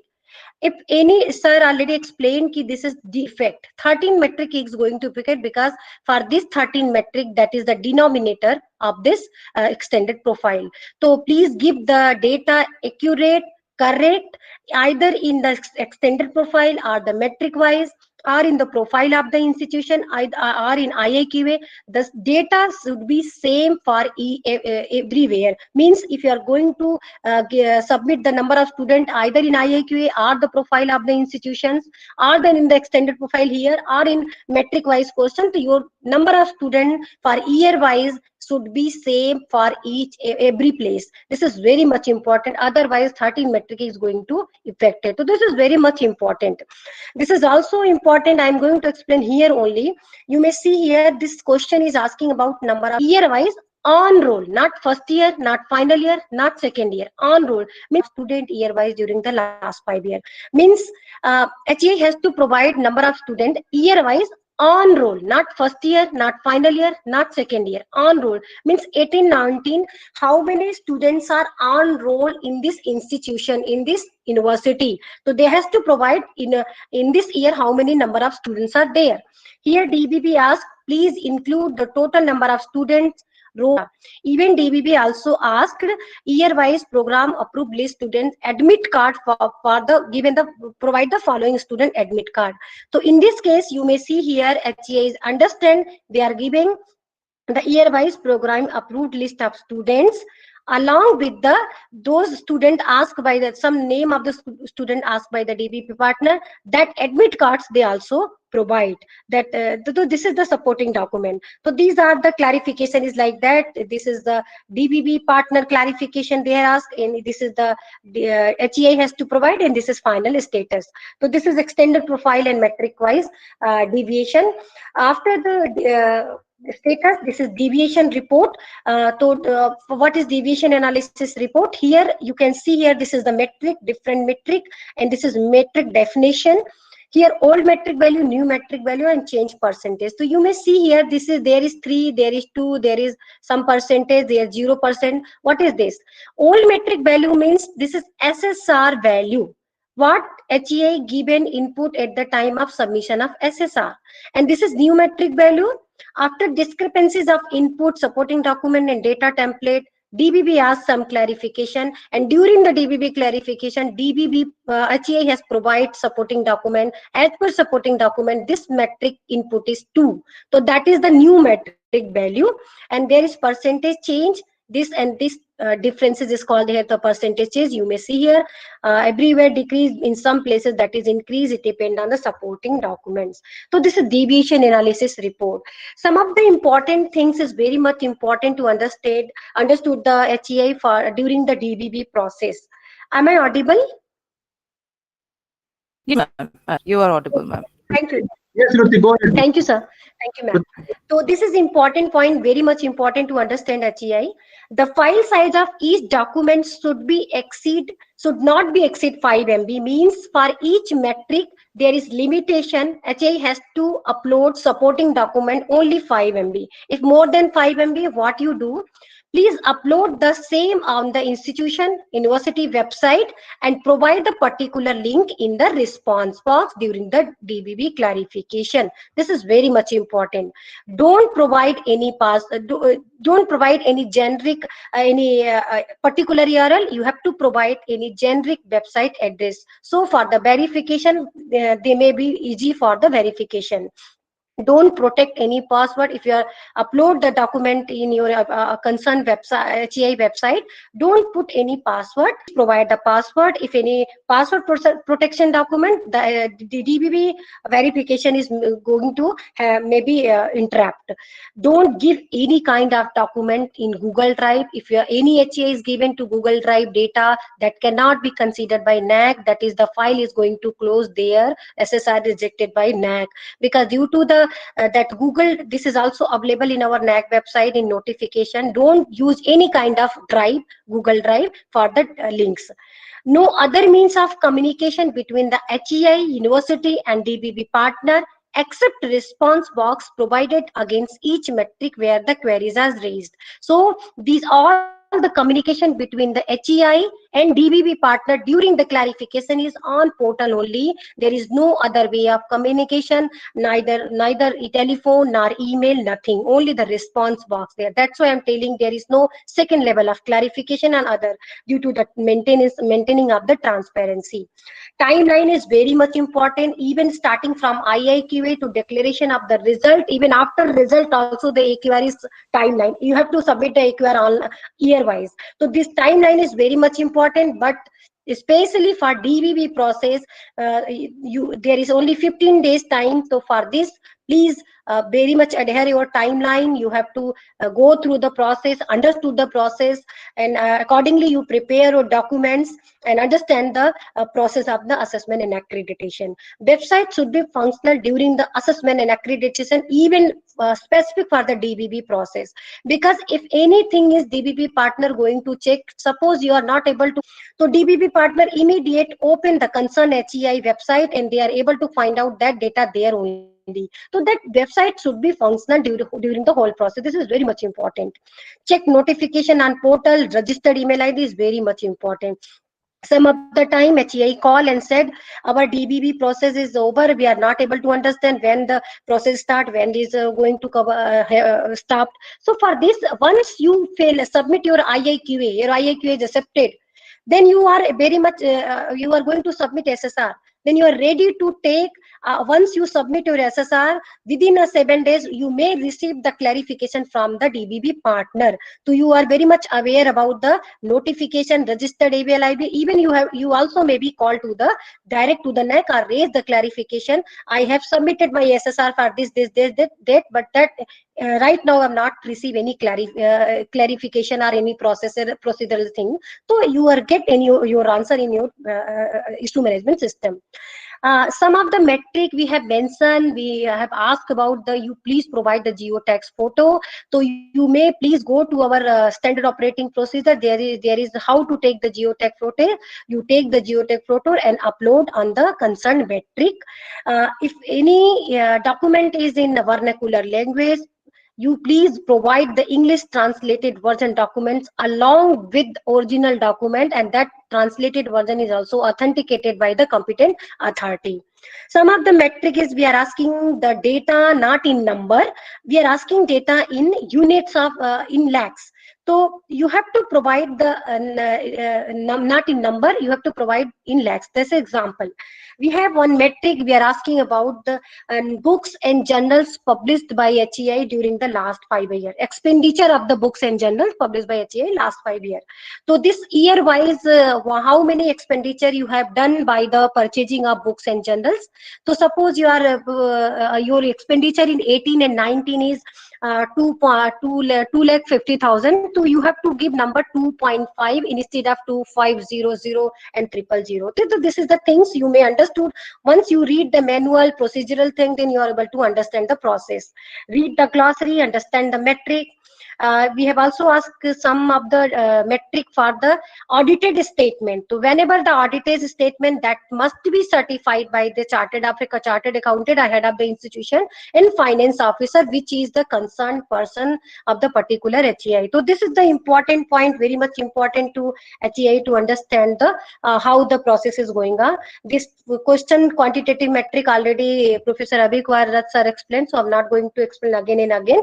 But I just tell ki in NAAC language we have the suppose HCI has sometimes doubt ki how 5 years data, which last 5 years data we are going to submit. So 5 completed last year data you have to submit in self-study report, and that session, that academic year is like that 1st June to 31st May, means if any HCI is going to submit 18 and 19 year data, so they has to provide the 31st June 2018 to 31st May 2019, like that the academic year is there.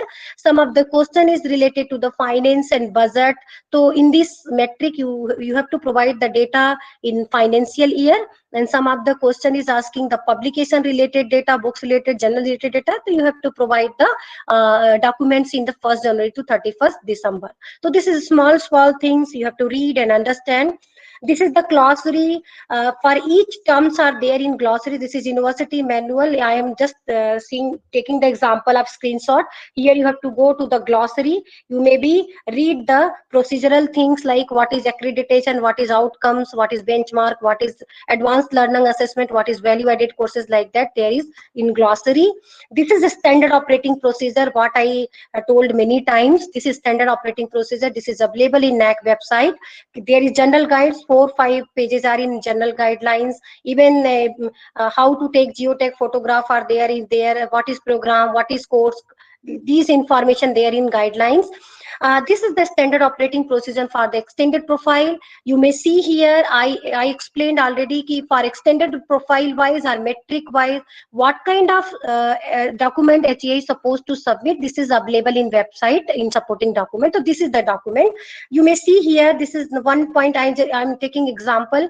1.1, this is extended profile, number of program offered year wise for the last 5 years. So this is document required for the verification. Provide year wise all the programs that have been operational during the assessment period. What is a specific instruction to HCI? Program list approved by the registrar, competent authority, and refer to glossary what is program and what is course. And what kind of thing you have to not included in this metric, in this extended profile. Short-term program which not believed to be degree are not be included here. Courses under each program are not to be included here. PG diploma program not to be included here. So these are the information already there. Each extended profile metric, even metric wise. Also, you may see here also, this is metric level standard operating procedure. Percentage of program where syllabus revision are carried out during the last 5 years. So what document is needed? There is mentioned. What is the specific instruction to HCI? This is here. What kind of thing is not considered? This is also mentioned here. This is available in website. Please upload and read. After the DBB process, 2 things I'm going to explain. That is non-compliance of DBB process. What is non-compliance of DBB process? So this is very much mandatory. I just take example. Suppose the in university there is total 79 metrics are there. DBB find out ki out of 79, 60 metrics are not matched with the supporting document in the data template. So out of 79, 60 metric are not matched. So for 60 metric, DBB may ask clarification to HCI during the DBB clarification. If this is very much mandatory to reply all 60 clarification asked by the DBB partner. If HCI is not able to provide the answer of all 60 clarification and they're not able to give the supporting documents, what DBB partner ask, what is as per standard operating procedure, it means your institution is non-compliance because we are the DBB partner NAAC is not able to verify the document, and without supporting document, nothing is considered in quantitative metric. So that is called as non-compliance. In this, the accreditation of in this the file is going to close, and HCI has to come after 1 year cooling period. They has to apply fresh IIQA and fresh overall process like assessment and accreditation process. So this is non-compliant process. DBB may also ask whole 79 metric. They may also ask the 30 metrics, 40 metric whenever they found the mismatch the input and supporting document. This is not necessary ki they may ask only 10 or 20. They may also ask the 79 clarification. Then after that, this is pre-qualification stage. When the HCI is scored at least 25% of overall quantitative metric, it means HCI is the pre-qualification pass. If any HCI is score less than 25%, it means the HCI is pre-qualification failed. If here the pre-qualification failed and disqualified, then HCI has to apply a fresh assessment and accreditation after 6 months. So here also file is going to close. There is no peer team visit. There is no further peer team visit because there is the institution is pre-qualification failed. In this pre-qualification QNM score, the student satisfaction scores are not included. That student satisfaction score are different. Means the total grading system consists of this pre-qualification score means ki total quantitative score, QNM score plus student satisfaction score plus peer team score, then final grade. That my fellow colleagues is going to explain. Now I am going to start my presentation. Sabhi ko pranam, dhanyavad. Thank you so much, ma'am. I think I think Nilesh sir, you are ready, sir? Yeah, ma'am. Yeah, okay. So I'll request Dr. Nilesh Pandey, Assistant Advisor, NAAC, to talk about the SSS after this DVV process. Over to you, sir. Yeah, thank you, madam.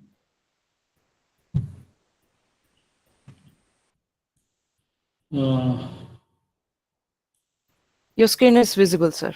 Yeah, thank you, madam. So, good evening to all of you who are present in today's webinar, and I'm thankful to Xavier University Vice Chancellor and IQAC Coordinator, and also to NAAC Advisor for allowing me to speak on the Student Satisfaction Survey, peer team management, logistic, assessment outcome, and declaration of grade.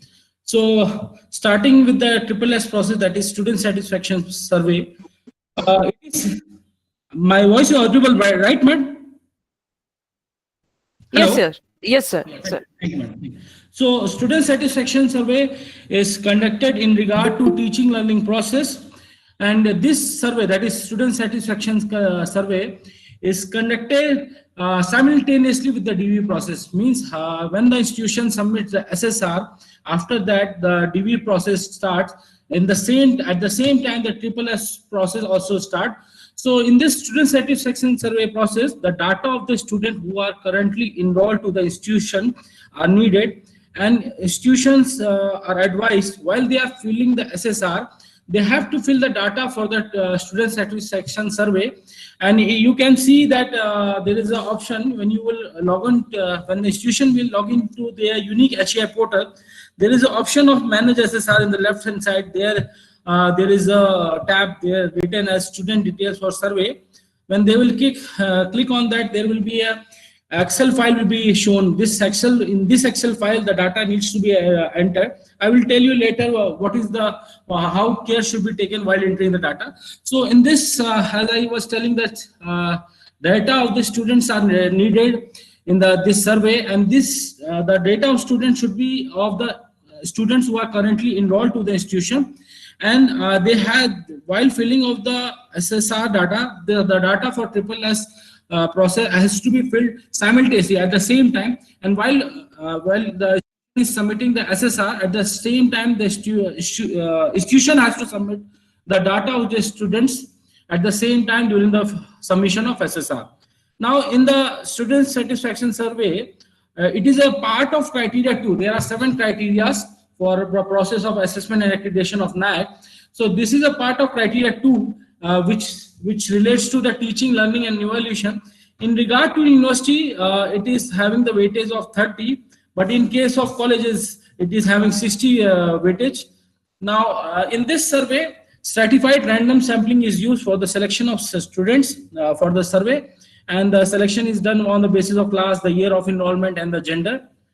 Now, coming to one thing more, as madam was telling, there is a pre-qualification score is needed for the conducting of the peer team visit. One thing I would like to tell you, the score of SSS, that is student satisfaction survey score, is not counted in the pre-qualification score. However, it is counted in the final score of the institution, which is been awarded after all the process of ANA process is completed. But if it is not, the minimum response is not achieved in the student satisfaction survey, it greatly affects the grade and the score of the institution.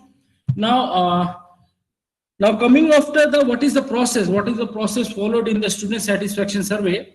So maximum of 2 survey attempts will be followed, will be conducted in this for reaching the desired level response. The desired level response means the minimum response which needs to be achieved for the completion of this survey, and this minimum level response depends upon the type of the institution.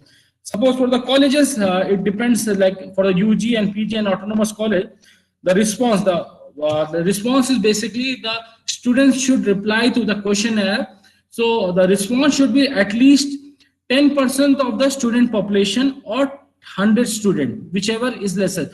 10% of total population means here whatever the institution is giving the data during the filling of IIQA, whatever the total population, what are the total number of students who are enrolled to the institution. So that 10% of the total population should respond, or minimum 100 students should respond. Then only the minimum response will be achieved for the colleges. In case of university, it is 10% of the total population and or 500, whichever is earlier means whichever is lesser. I'm sorry, whichever is lesser means 10% of the student population, whatever the data the university has provided during the IQA application, whether that student or 500 students should give the response, then only this survey will be completed. So this survey starts with the 30% of the students, like 30% of the student will be getting a mail, and this mail will be having the questionnaire, and from there the first mail is sent. From that day 10 days time will be given to this 30% of the students, so that minimum response can be achieved. If suppose in these 10 days the minimum response is not achieved, then on the 11th day again mail will be sent to the remaining 70% of the student, whatever the data you have provided in the during the filling of the SSR, like in the filling of the student satisfaction survey, that is the data of the student. From that data, 70% of the students will be getting a mail with the questionnaire, and from the day first mail has been sent, like for the 30%, from that day to the 25 days minimum duration will be given, so that minimum response can be achieved. If suppose in 25 days also the minimum response is not achieved, means 10% of 500 students have not replied to the questionnaire, then again on the 26th day, NAAC will be again sending the mail to all the students who have not replied to the questionnaire, to the survey. Then this whole duration of student satisfaction survey is for 30 days. And if in this 30 days the minimum response is not achieved, then the score where the metric value becomes 0. So it is requested that the institution should follow up so that they can score good in this. Now talking about what are the students' details which are needed in the process of student satisfaction survey. So in this while I was talking about when the institution will log on to their portal, there is option of student details for survey. So here when they will click on that, there will be Excel file, there will be one template, and this template in this template only the data needs to be filled of the students who are involved into the institution. And this template has a certain already format is provided by NAAC, and the institution is requested not to change the format, because in the format you can see there will be a name. The format will be like this. When the student data has to be filled according to name, the class, the gender, the student ID number, the mobile number, the email ID, and the degree program. So according to this, the data has to be filled here. One thing very important, as we can know that in the Excel file, large data can be entered, and also large Excel file, also Excel sheet can be used. But in case of student satisfaction survey, only 500 students data should be entered in one Excel file. Suppose the institution is having 1700 students, then in this case institution has to use 4 Excel file, like for first Excel file 500, second Excel file 500, third Excel file 500, and lastly for entering the remaining 200, the fourth file can be used. So the maximum data which can be entered in one Excel file is 500, and it is requested from the institution to enter only 500 data per Excel file. Now the one thing more important in this, that whatever the institution data, whatever the student's data institution is providing, like their email ID, there should be no repetition, and also care should be taken whatever the emails the institution is providing should be functional, because as soon as the data is submitted, there will be no provision to change the emails whatever the institution. It is mandatory that the institution should provide 50% of the student. 50% of total students who are currently enrolled into the institution. Now, as I was telling that whatever the IIQA information, while the filling of the IIQA, the institution provides the student detail. Though that suppose the institution has provided there that there are 2,000 students are there in the institution. So care should be taken that while providing detail for the SSS process, the data should not increase the whatever the institution has provided during the IQAC application. Now, talking about the questionnaire, they are actually the questionnaire which is sent through the mail to the student consists of 20 objective and 1 subjective question, which is also available on the NAAC website for the institution which are coming for the ANA process can visit the NAAC website and go through the what are the questions which are asked in this survey. Now, this 20 objective question is based on the Likert scale, ranging from 0 to 4, that is 4 means most positive response and 0 means most negative response. And these objective questions are specific to the teaching skills of the teachers, which include communication skills, the class preparation, and whether the institution, whether the teachers are using the ICT tool for teaching. Now, in the subjective question, it is basically the 3 observation or suggestions which are asked by the student to improve the overall teaching. Now, as I was telling this, suppose the institution which belonging to rural area, they are facing some problem because this on the NAAC website, this questionnaire is available in Hindi and English language. So for better understanding of the questionnaire, the institution can download this questionnaire in prior basis, and they can help the student to understand what is how the question should be responded, what is the time duration in which it should be responded. And even in suppose in rural area, the institution can make the local language translation also for the better understanding of the student, because it is done for the students. Now, as you can see, this is a test login. Here you can see the minimum response is 15%. So the student satisfaction process is completed here, as you can see. Now, after that, there is a peer team visit management. So peer team visit management is start with after the payment of second installment fee of SSR and logistic fees. Hci has to provide the 3 slots for the visit. 3 slots of the visit means Hci has to provide the 3 dates on which the peer team visit can be conducted. And in these 3 dates, 1 date will be finalized depending upon the availability of the peer team members. Now comes the travel and logistics. So the logistic of the peer team members is taken care by the NAAC, and the institution are instructed not to change any logistic arrangement done by the NAAC. The only logistic arrangement with the institution where the peer team visit will be happening, local transportation, they have to provide the local transportation and working lunch to all the peer team members who are visiting the institution. Now, remuneration is institution should pay should not be only. Sometime it may happen, this one observer may be sent apart from the peer team members, and this peer team member is, this selection is entirely automatic. Actually, we have a large database consisting of eminent academicians who are trained on the regular basis through the AOP, VOP or EOP, that is assessor orientation program. Right now we are also conducting so far 3 to 4 assessor orientation program. So we are regularly training the academician, and this selection of the peer team members is done on the basis of the courses, the program which are offered by the institution. Based on that, the peer team selection will be done, and it is not manual, it is entirely automatic, it is entirely system driven. Now, after that, details of the peer team members will be shared with the institution only 3 days before the peer team visit, only the 3 working days before the peer team visit. Now, I would like to tell what happens during the peer team visit. Firstly, during the peer team visit, there will be a presentation by the head of the institution, and it will be followed by the presentation by the IQAC coordinator. And these 2 presentations should include all the qualitative aspects of SSR which the institution has submitted. Then there will be a presentation by the department, and there will be a visit to 50% of the department which are currently running in the institution. And this 50%, 25% will be chosen by the peer team members, 25% by the institution.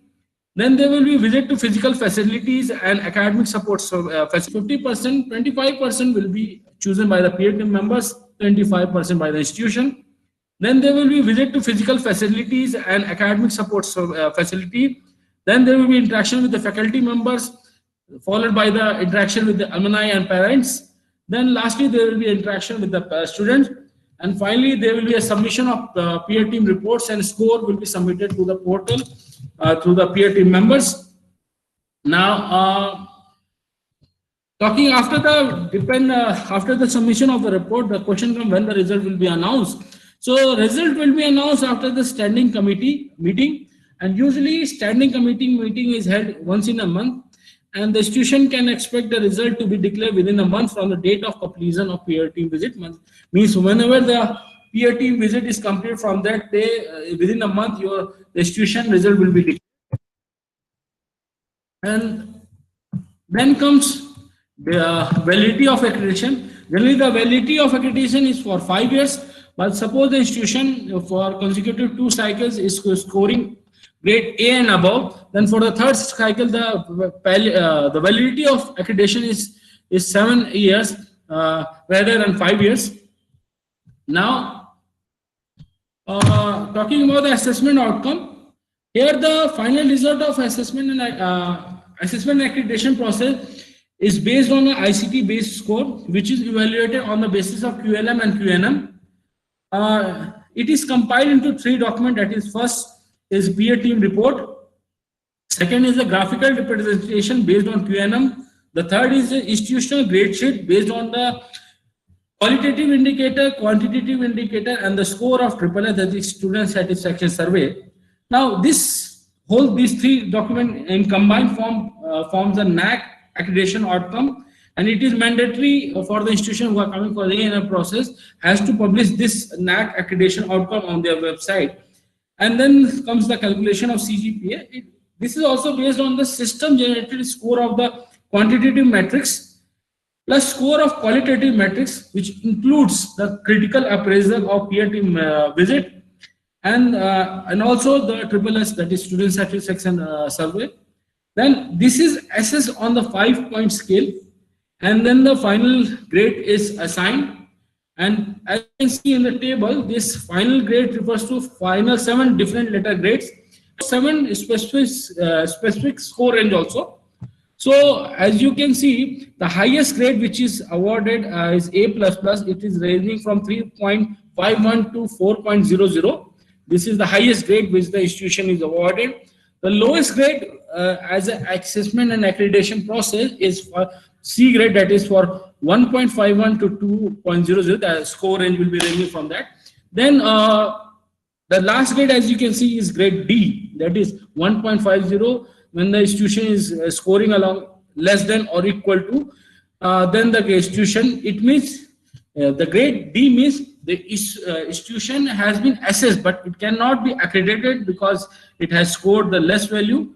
Now, here, finally, this is the last process which I wanted to explain.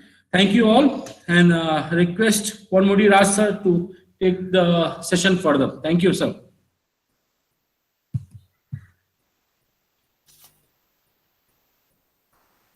Thank you so much, sir. Dr. Ponmudi sir, are you here? It's very difficult to see online so many people.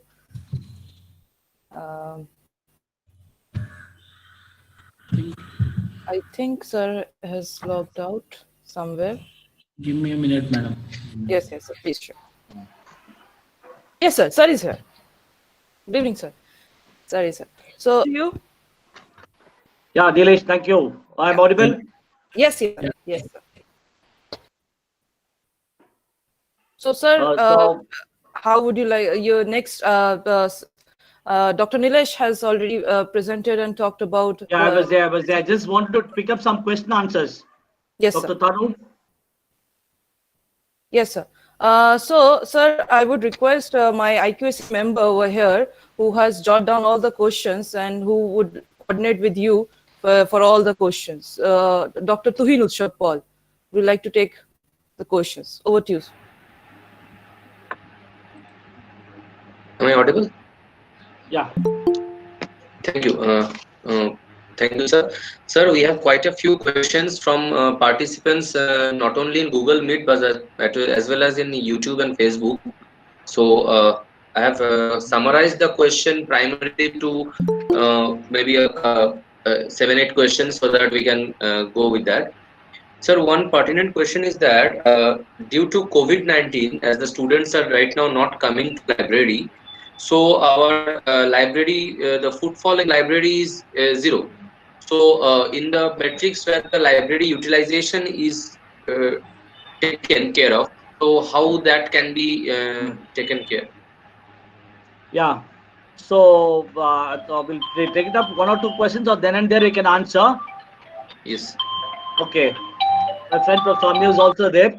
If you closely look at the questions, COVID-related questions, we understand and we pray God that the COVID is outside the face of the earth.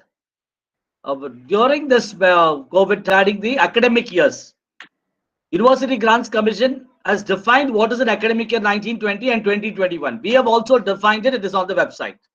Now, related to the metrics which gets affected, if you closely look at the metrics and the SOPs, if I'm right, we are asking about footfalls / logins, and logins we have asked. So if at all you're going to become, your website is completely, your library is completely, giving open access for your people within the system, outside the system, even across the hostels, everywhere. They can just show us the logins and number of logins for that particular year. Okay. My friend Professor Ramya would like to add, or we will move to the next question. We'll move to that's absolutely Amir right. is there? Amir is there? Yeah, Professor Amir. I'm there. Yes, sir. Yes, sir. See, my point is whatever you said is absolutely right, because now libraries, many of today also people are doing research using the Turnitin of the library, using the books, the e-books of the library, right? They are not, students are not going to library. If Dr. Ponmudi has mentioned that remote login, how many people are logging into the library and using the facilities? That is very important. Yes, we can go to the next question. Thank you, sir. So the next question is, if a staff joins in a university, whether his previously publications will be counted or not? Thank you. It's a good question. For your CV, if I have moved out to the last 5 years to 6, 7 institutions or 2, 3 institutions, or for example, one institution, 2015, 16, I have been teaching somewhere in, Devidata, just moved from there to here or to somewhere to the Kolkata, Jadavpur. No issues. People can move. But in a normal sense, if my project or a social scientist or a pure scientist, if my lab research has been done from that particular institute, it is not fair. Ethically, it is not correct to count it for this particular institute. In my CV, it is okay. As a CV, in my biodata, I can put what all the publications, my projects I have. When we talk about the last 5 years data, some of the people do include, but during the data validation and verification, that publications and other things they take care. And moreover, this particular question regarding the publications, bibliometrics and all data, we get it from InflipNet also. We cross-refer from InflipNet also. Okay, Amyo? Yes, see, one is citations, institutional citations. If you talk about institutional citation, if institutional affiliation is not there in the paper, then definitely it will not be counted. Even if the paper publications in UGC care, if the affiliation is not there, it will not be considered, because suppose a faculty member is moved to 2 different colleges, both of them are going for accreditation. He has completed accreditation in one college, then moved to another college. That means it cannot be counted in both the places, right? Because it has been counted in the place where the affiliation is there. Institutional affiliation is very important. Suppose somebody has done PhDs in NIT or somewhere outside, so it will go with their credentials, not the credentials of the institute. So institute affiliation name is important when we consider the publication of journals. Thank you, sir. Thank you. One more question came from the area where Amyo sir was asking specifically that to what extent prior knowledge plays a crucial role during introduction of high order concept in the reading learning process, as well as how to tackle the students with a lower IQ or a slow learners. See, first of all, I'll tell you when I was talking about Bloom's taxonomy. Whenever you are teaching the students, right, I have focused more on you give some kind of problems to the students where this high order thinking skills of the students will be developed. I've given a simple examples. Say, without understanding, I can see the old question paper of many universities question paper I have seen. Define, explain, summarize, only they ask questions from remembering and understanding level, not from high order thinking. So even when you train the students in the classroom, similar kind of training is also required. Maybe some kind of problems questions. Maybe give two circuit diagrams. Which one is better? So with this scenario, two scenarios. Scenario one, scenario two. Which scenario is very much suitable for this particular problem domain? Teach in the classroom. Those exercises should be conducted in the classroom. If you ask me, a lot of examples I can give from computer science on other background. Valmudi, can you take up some questions? Yeah. Basically, it's a very good question. As he was explaining through a pie chart, I do not know how many of you closely looked at the multiple intelligence pie chart of the revised Bloom's taxonomy. So when you talk about, he was giving an example of computer science and engineering on a high order thinking skills, giving a two different scenarios. So rather than asking an yes or no question or a part A question. So this is where the controller of examinations and the boards of studies comes into picture, especially when you skill it about on the question banks.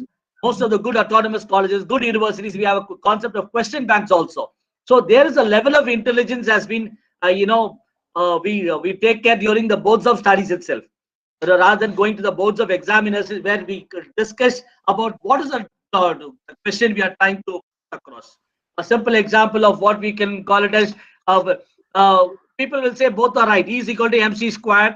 A plus b whole square is equal to a square plus 2ab plus b square. A square plus 2ab plus b square. B square plus a square plus 2ab. All are right. Everything is right in simple mathematical terminology. So, or in a quadratic equation, or an isosceles triangle, or a right angled triangle, when we put across, he used the word difficult question or a problematic question. It is not a problematic question. We can simple language, in a colloquial language, we can ask a twisted question, twisted questions. So, Professor Nilesh would like to add something on social sciences.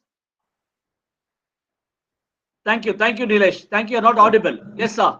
One more question was there. Can you just tell me the other questions? Yes, sir. The question was to what extent prior knowledge plays a crucial role for introducing high order concept. When you talk about, you asked one more question, sir, about slow learners and advanced learners. Yes, my point is, you should say, when you talk about programming, let's implement some scenario, not a questions how to summation of n numbers. You give a scenarios and students will understand the scenario and try to solve the problem, whether it is programming, whether it is any topics. Try to give a real life scenario to the students. Let them think and try to solve the problem, right? Instead of just remembering and whatever. I mean, if you talk about history, all those history, but try to give a problem. What's the problem to the students? Then try to solve the issues. And one more questions you asked about advanced learners and slow learners. See, when the students take admission in the college, take a kind of test, interact with the students, try to find out what is the intelligence level of the students. See, I was mentioning about there are some students.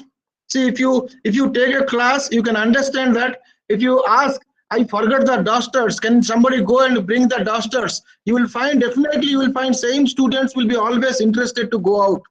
Those students possess kinesthetic intelligence, bodily intelligence. It's very easy to know by interacting with the students, by giving some kind of test to the students, or in the interaction in the classroom, you can understand what is the intelligence profile of a student, right?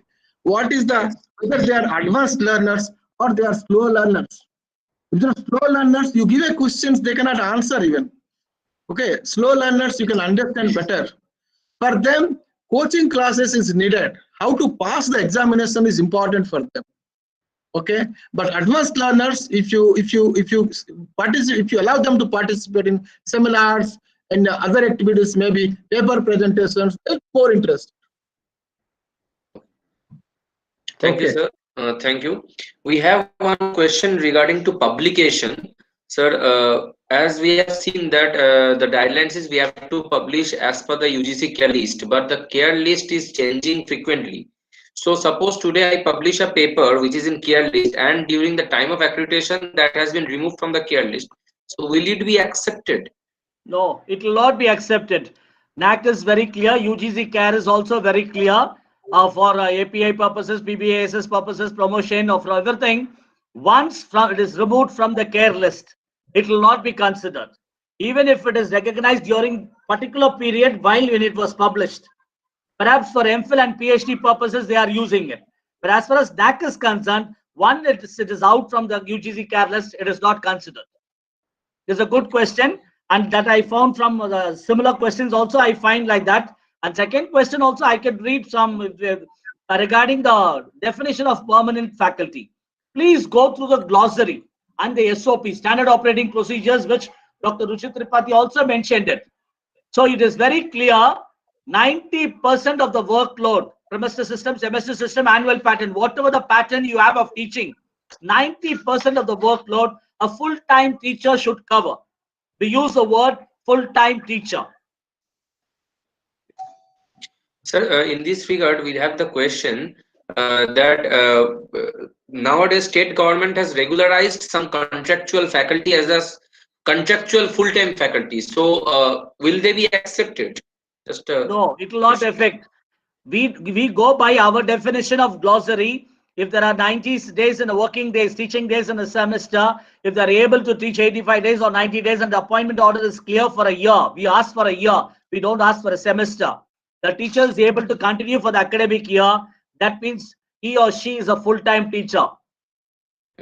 okay. Obviously, So that is similar to what your state government is doing. There is not much difference. Okay, thank you, sir. So one last question we have related to, it is also related to COVID, that whether an extension will be given for submitting of IIQA due to the COVID. Yes, sir. This is very good. It's a very good question.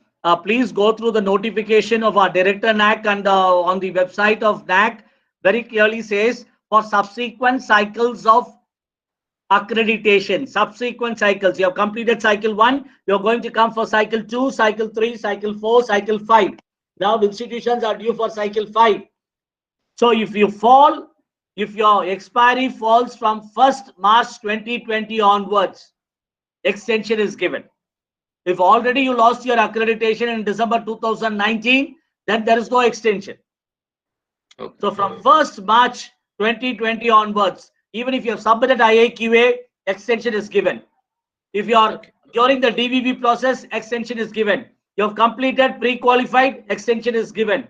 For payment of fees, extension is given. AQAR, again, there is one question about annual quality assurance report. Extension is given, and the notification for 2019-20 is also given on the new notification on the NAAC website. 31st May 2021 to complete all the AQARs. Okay. Good question, sir. Good question. Thank you, sir. Now I would request the audience, if we have any open mic questions, someone, if anyone wants to ask any question directly to the presenter. Can I ask a question, please? Yes, sure.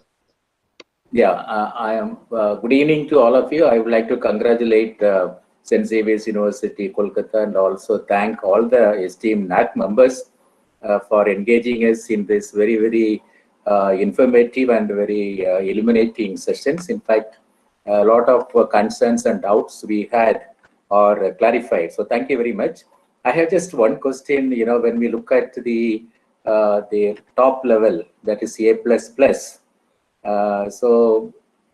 Based on your experience, do you have any criteria for those institutions to still go further? Or how do we ensure, they maintain, they retain that status? I hope, am I clear? Is my question clear? No, Dr. Pepin, could you please repeat it? A++ institutions, how do you ensure that they maintain that? Yeah, maintain that. Or is there any scope for them to go still further? Any other benchmark? Yeah. A good question. We don't talk about only A++, even failed institutions, D grade institutions, okay. 1.50, 1.49. Our grading pattern is 0.00 to 4.00. So no one is to 4.00. Anybody above 3.51 is A++ in the current existing methodology. So people who got C grade have to get B+ or B+, B++, or A, like that. Everybody has to move with the Cgpa. So it is only we wish the entire quality of higher education in the country moves up. So this is only a tool. Assessment accreditation is a tool to help you, to facilitate you. Now, how do we check?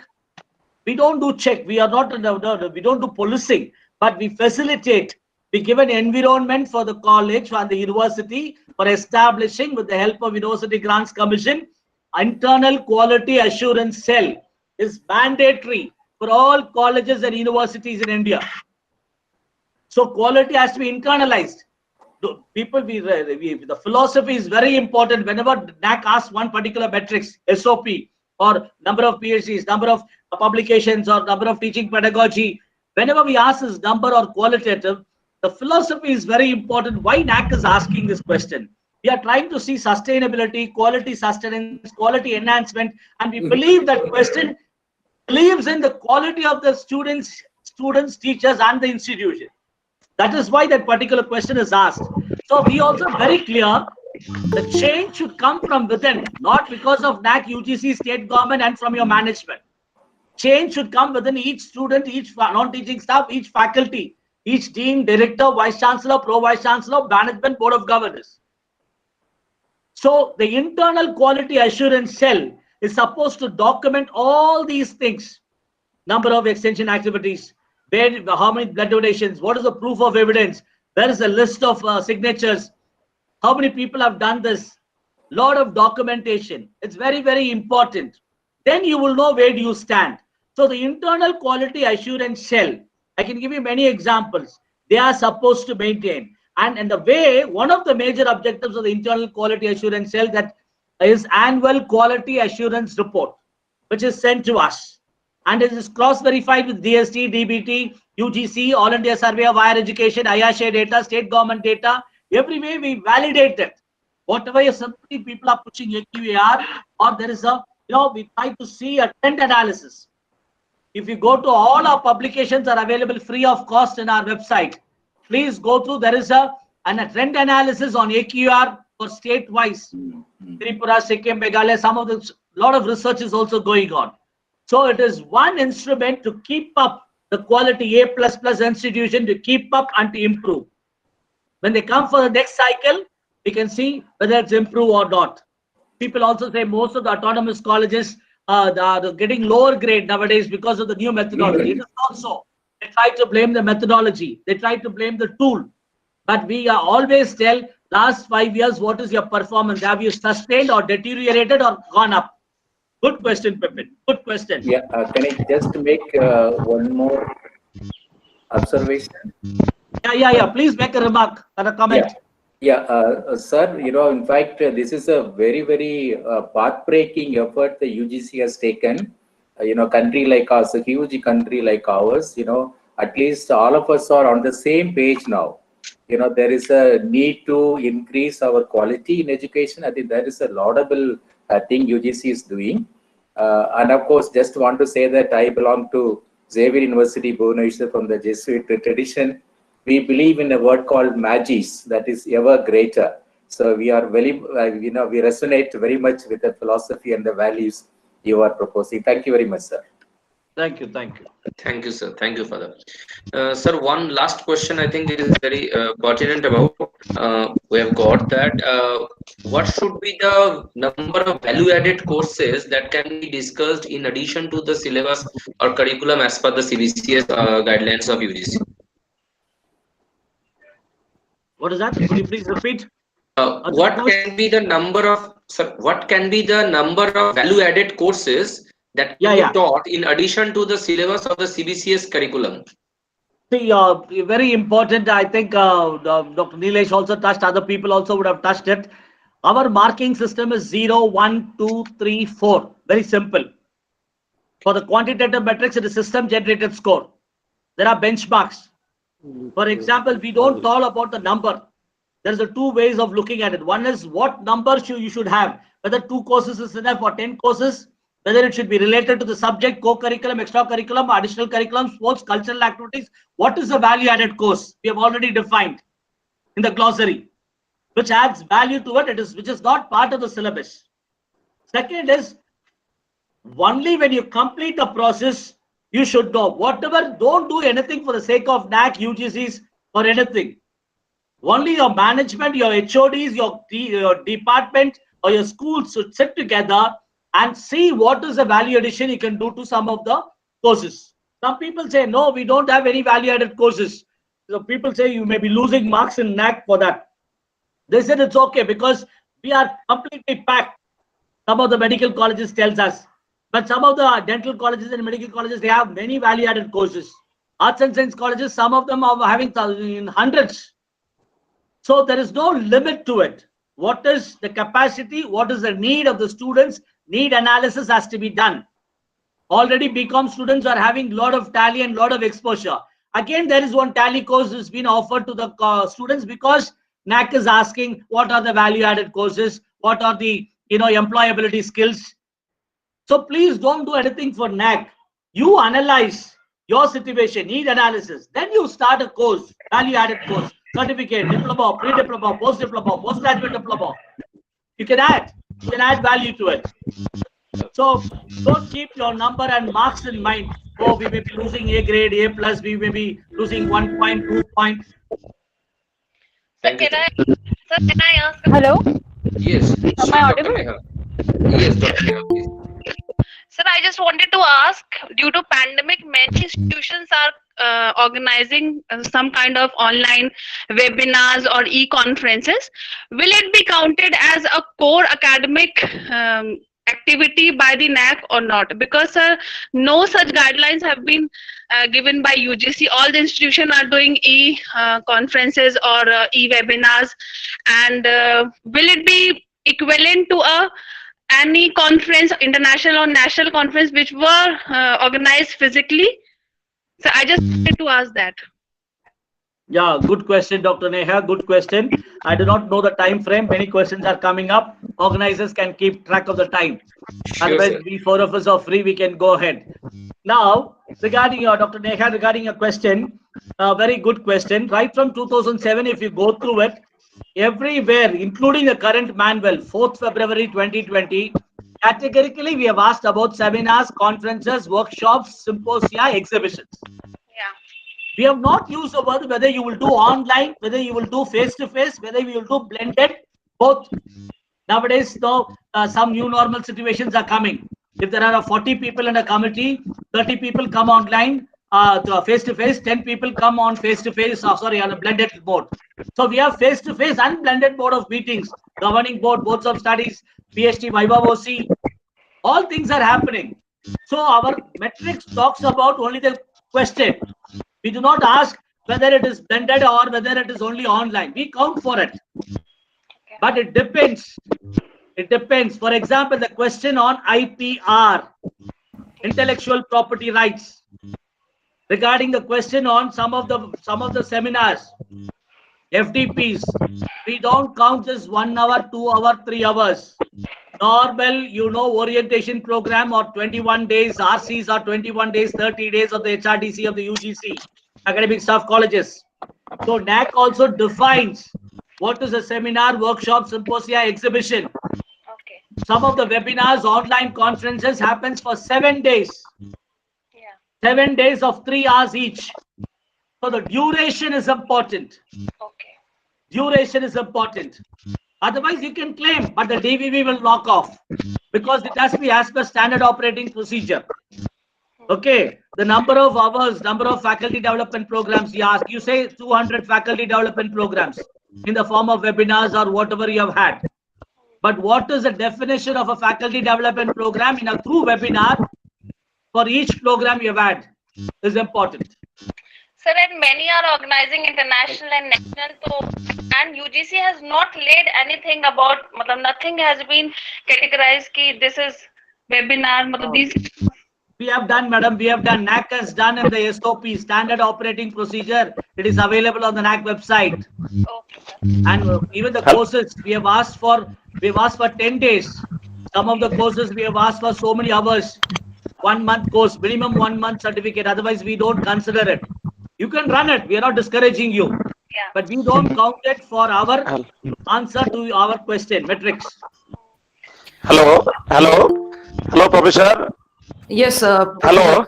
Hello. Myself is Professor J.K. Das from Kolkata University. I'm asking about the, can you throw some light about the best practices of our institute? Oh, many. I'm about the best practices, actually. Can you throw some light about the best practices of the institute? Yes, sir. Many are there because it is an ocean by itself. Now, it's a very good question. What is best? You may be knowing, some of the senior people who are attending may be knowing how the transformation happened for the last 26 years. We named that criteria 6, 7 earlier as a good practice, then as a best practice, then as a healthy practice, then as another healthy practice. Now it is called 4th February 2020. It is called institutional values and best practices. According to you, according to Kolkata University of Calcutta or Jadavpur University, according to you, what is best in your institution? You can always write based on the format of NAAC. It is called a best practice. Okay, but there should be some logic in it. For example, you can say we are providing a scholarship to the, it should be above normalcy, a scholarship to the weaker students. Very good. Universities and 50,000 colleges are doing. What is unique about your college? No, sir, we give midday meal scheme. Okay, fine. I'm not criticizing. It's very good. You're helping. We have had 18 best practices series, all the A++ institutions. And I think Professor Ramya would have started this on the NAAC website.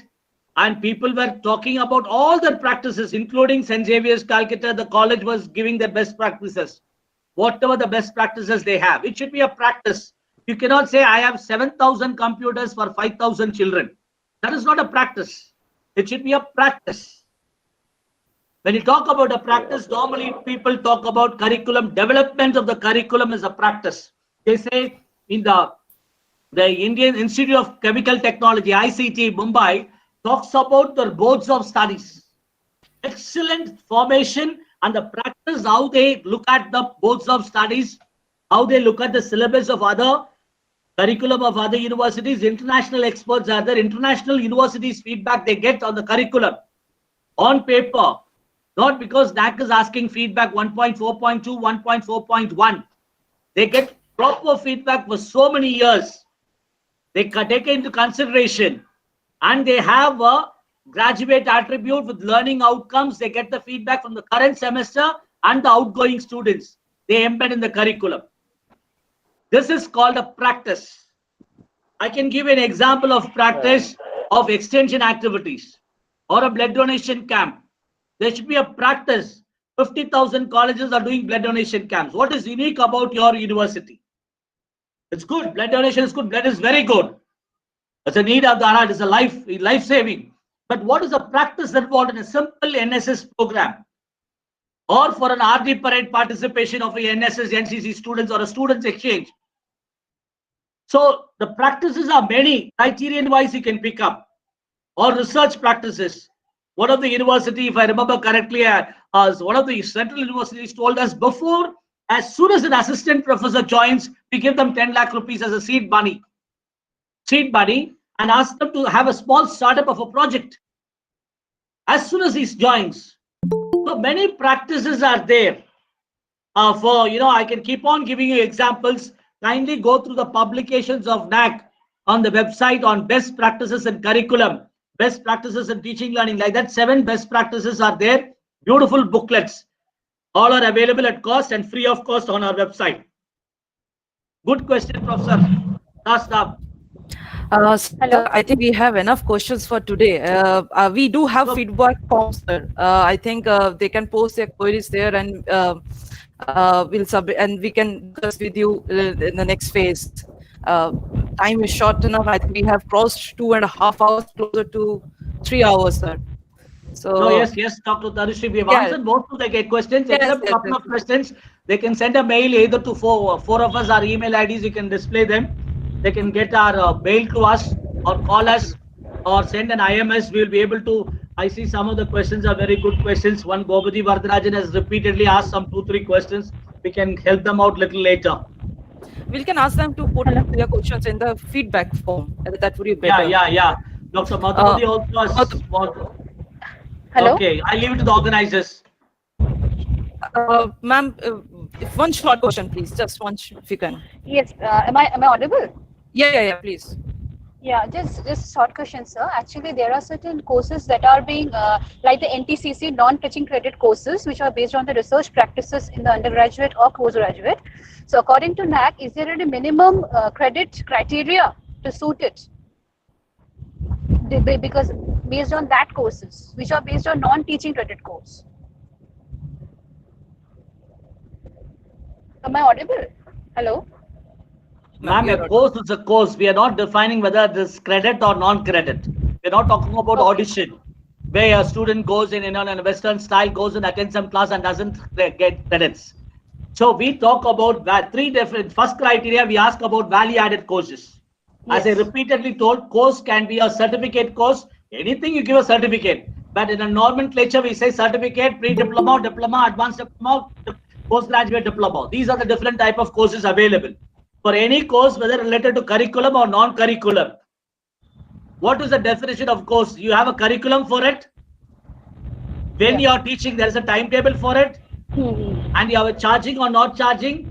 After that particular, you have a value addition, either you're giving a test or an exam or you're online or offline or whatever it is, and you issue a certificate. And how many students appear, how many students have passed. It's as simple as that. So this is called any value addition. Any value addition courses or skill courses or additional skill courses. Some people say, no, sir, we have 101 courses, but we don't test them knowledge. It's only, audition. They don't take credits. They just come and sit and listen and go. No issues. But the certificate should have been issued to them. Okay. Thank you, sir. Okay, thank you so much. It's been a long session and long fruitful session. I would request our registrar, Professor Ashish Mitra, to give the vote of thanks. Over to you, sir.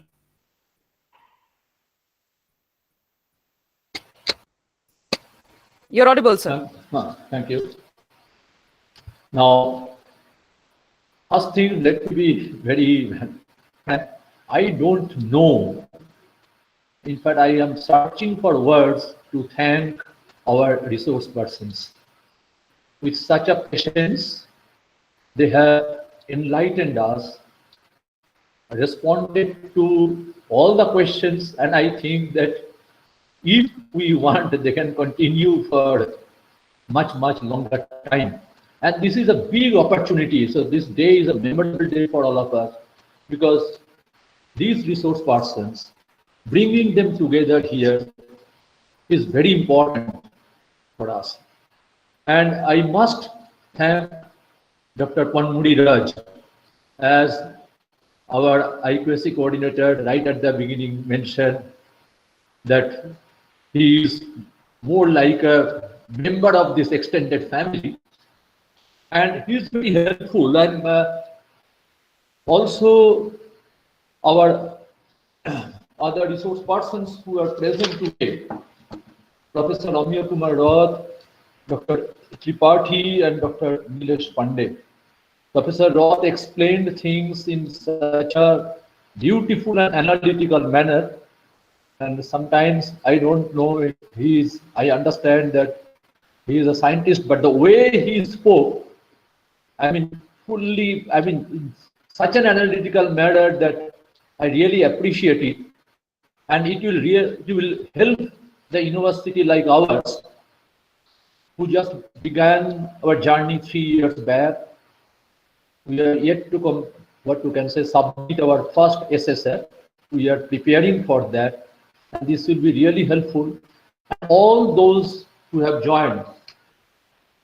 I must also thank these participants, and today is very important because institutions, the universities from different parts of India have joined.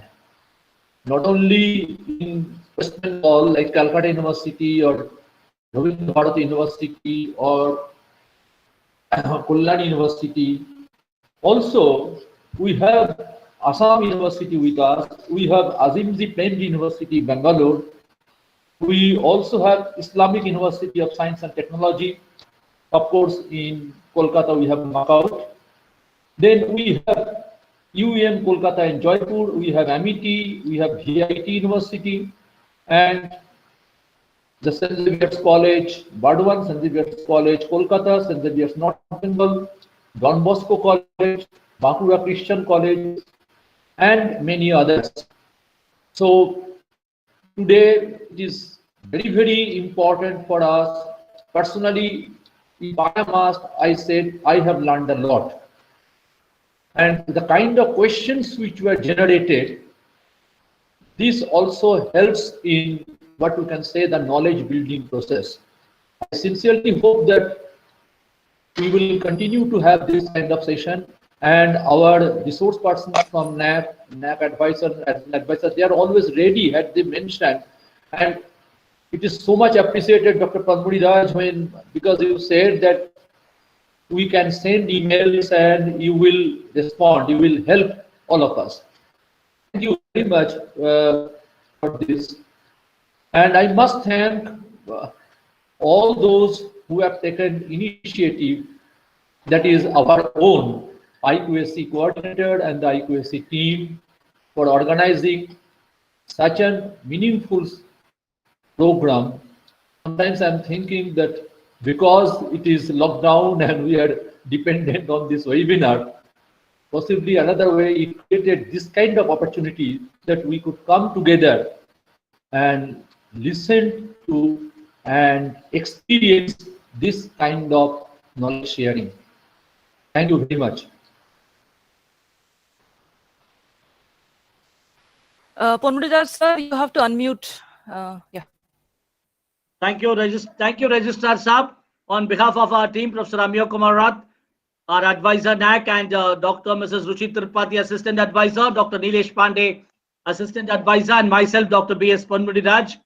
We would like to thank the university for organizing, and all the listeners who are on Facebook, Twitter, as well as on YouTube, and the people who are on live till the end, till for almost 6 o'clock, people are still on live. Thank you for the patient listening, and I request you, all the people, all the universities, to please organize whatever the registrar, these type of webinars. We are ready to come and help, and everything is free of cost. Very important. We expect you also not to charge, and we also don't charge. Everything is free of cost. That's part of the mission. Very important. NAAC awareness program. So please, as we are in charge of the eastern region, we take care of we take care of the states, Chhattisgarh, Jharkhand, Odisha, West Bengal, and as well as the Bihar. So please contact us for any difficulty. Thank you. We would like once again thank the Director NAAC, Professor S.C. Sharma, for permitting us. Okay, thank you so much. Once again, with this, we would like to sign off. Thank you so much. Thank you very much. Thank you. Thank you.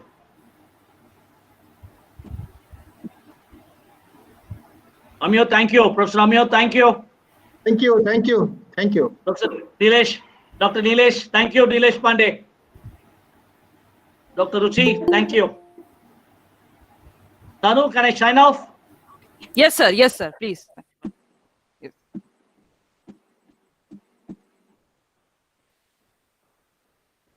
Meanwhile, you can all fill up the feedback form and can sign off. Thank you so much. The link is given in the chat box, and of course, it's there on the YouTube as well. Thank you so much.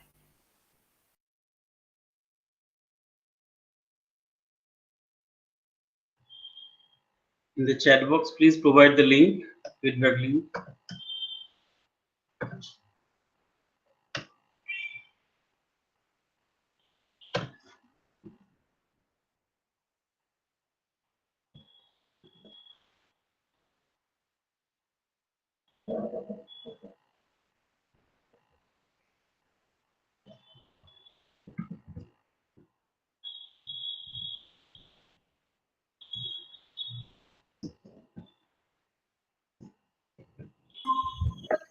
Any queries? Kindly fill up the feedback by scanning the QR code or by typing in the link. E-certificates for the participants will be sent within 20th of November 2020 in your registered email IDs.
अच्छा